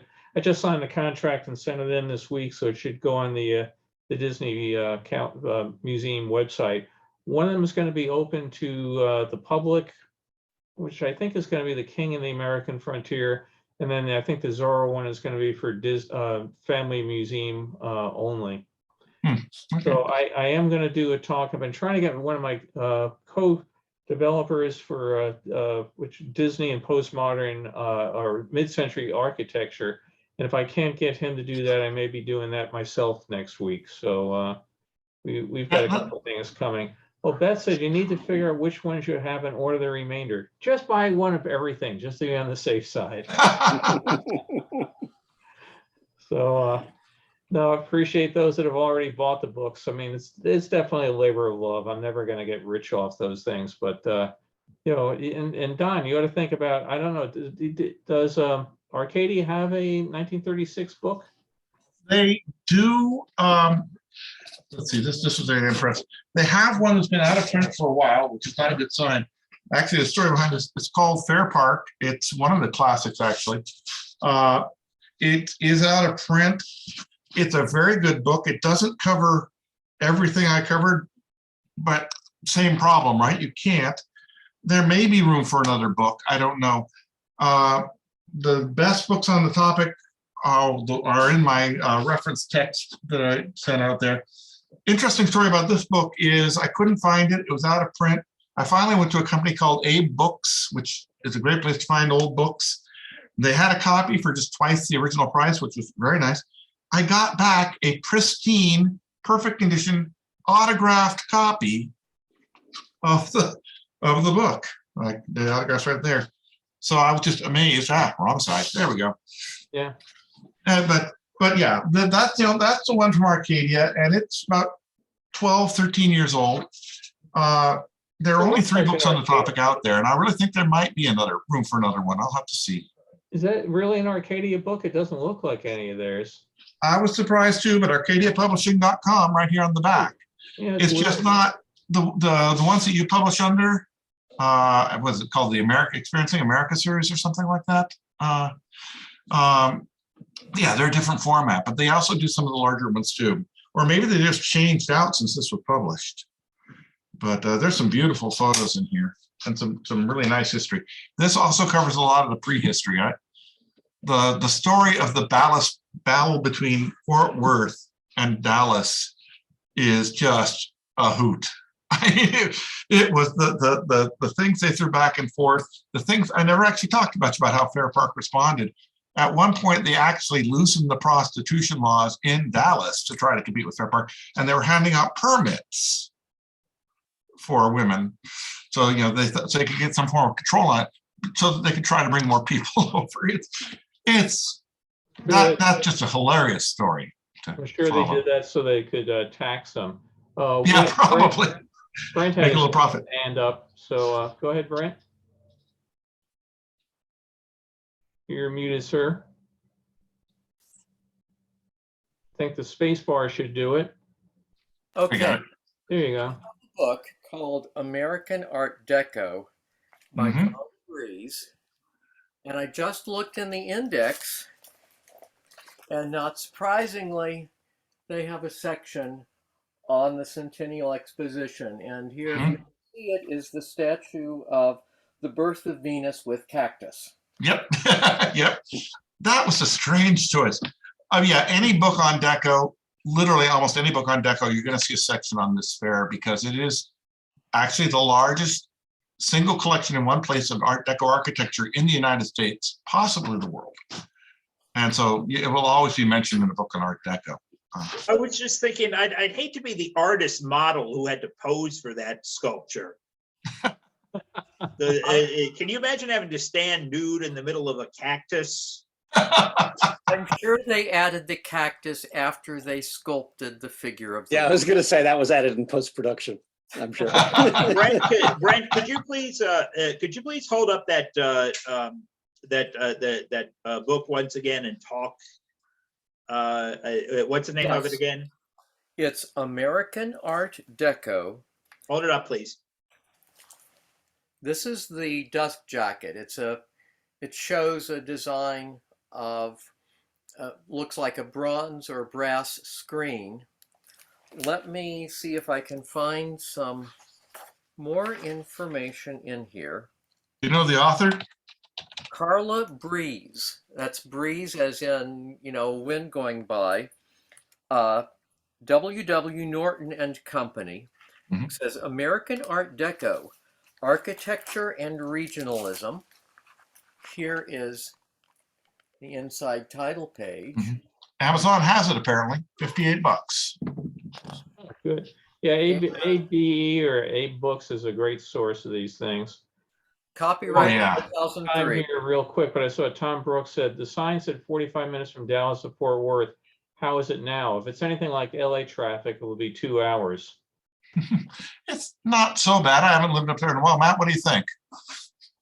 It's 20-25 minutes downtown to downtown, and we're looking at a high-speed rail system from Houston to Dallas to Fort Worth that will make it 7 minutes.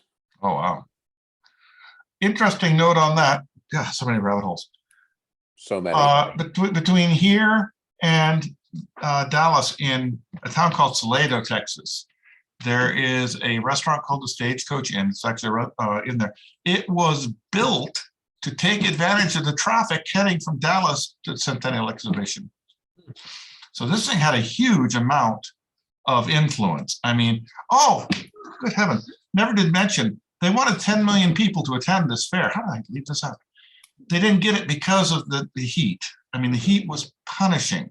So they only got around 6 million. Fort Worth only got around 1, so that's not so bad. It was never considered a financial success, but it's also considered a huge success for the city because of all the business it brought in. And it's considered to have saved Dallas from the worst effects of the Depression. So just random things thrown out that never made it into the slideshow. Hey, Don, talk about random. I have a question for you, and I think it's probably completely unrelated, but when I was in Dallas 9 or 10 years ago, I mistakenly went to an area that I thought was the Fair Park, but turned out to be the Dallas Arts District, which is, I think, very nice all by itself. Is there any connection at all between the two, or is Dallas just lucky to have two huge areas like that dedicated? Not to that I'm that? aware of. Two different agencies, two different. Matt? If I may, most of the museums in Dallas were at Fair Park. The Dallas Arts District was largely in response to a Fortune 100 company looking to relocate to Dallas or Chicago. And the decision makers chose Chicago. And the rumor was because the wives didn't like that downtown Dallas did not have a good arts district. And so the city of Dallas built the largest contiguous campus of arts district buildings in response to that. The downside is many of the museums and art projects then moved from Fair Park to that. And that's why we don't have the Children's Museum. That's why the Dallas Museum of Art had already moved to that area before this took place. And so the work that we're doing now in rebirthing Fair Park is because of the vacancies created by that new arts district. Fortunately, Dallas has grown massively and we have capacity for both. That's wonderful in the end. Yeah.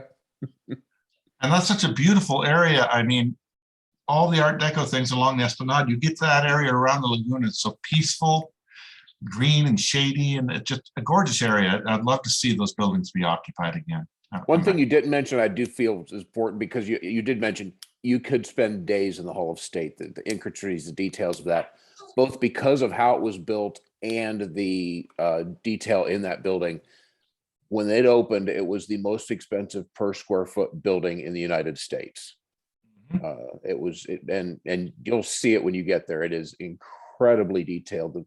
The hinges are hand ornate, hand stamped, and everything about the building is the Six Flags of Texas emblems.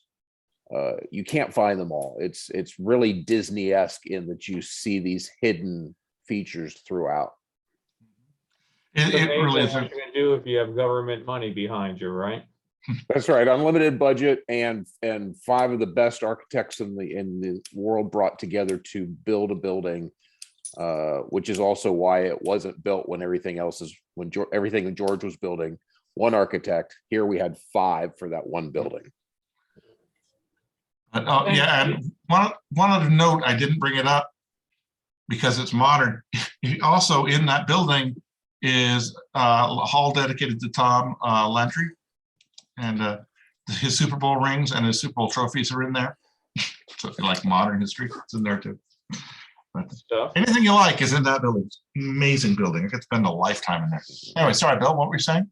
No, I was saying I unfortunately have to go in just a minute, but I had to ask Ken Carpenter one thing. Ken, you were saying you got those jobs at NASA and that we could carpool. I wanted to know what time you'd pick me up. A few days ahead, I guess. No, hey, I really do appreciate it, Don. Thanks everybody for joining. And unfortunately, I do have to cut and run. And thank everybody for being here. And I think next week will probably be Disney and post, or I keep saying post, Disney and mid-century architecture, but I'm just trying to confirm one other thing with one other person. So I'll put out the announcement. I'll get this up on the site. I know there were a number of people that, again, being the holidays, like tomorrow we have a big parade in the next town I'll be at. So a lot of people are doing Christmas events, Christmas fairs, parades, and all that sort of thing. But thank you, Don, for doing it, and look forward to seeing up with you again next week. Oh yeah, I won't be here next week, by the way. And thanks, folks. I really appreciate you sticking with me through the whole thing. It was a lot of fun. Great. Take care. See you later. All right. Bye-bye. Bye. Bye-bye.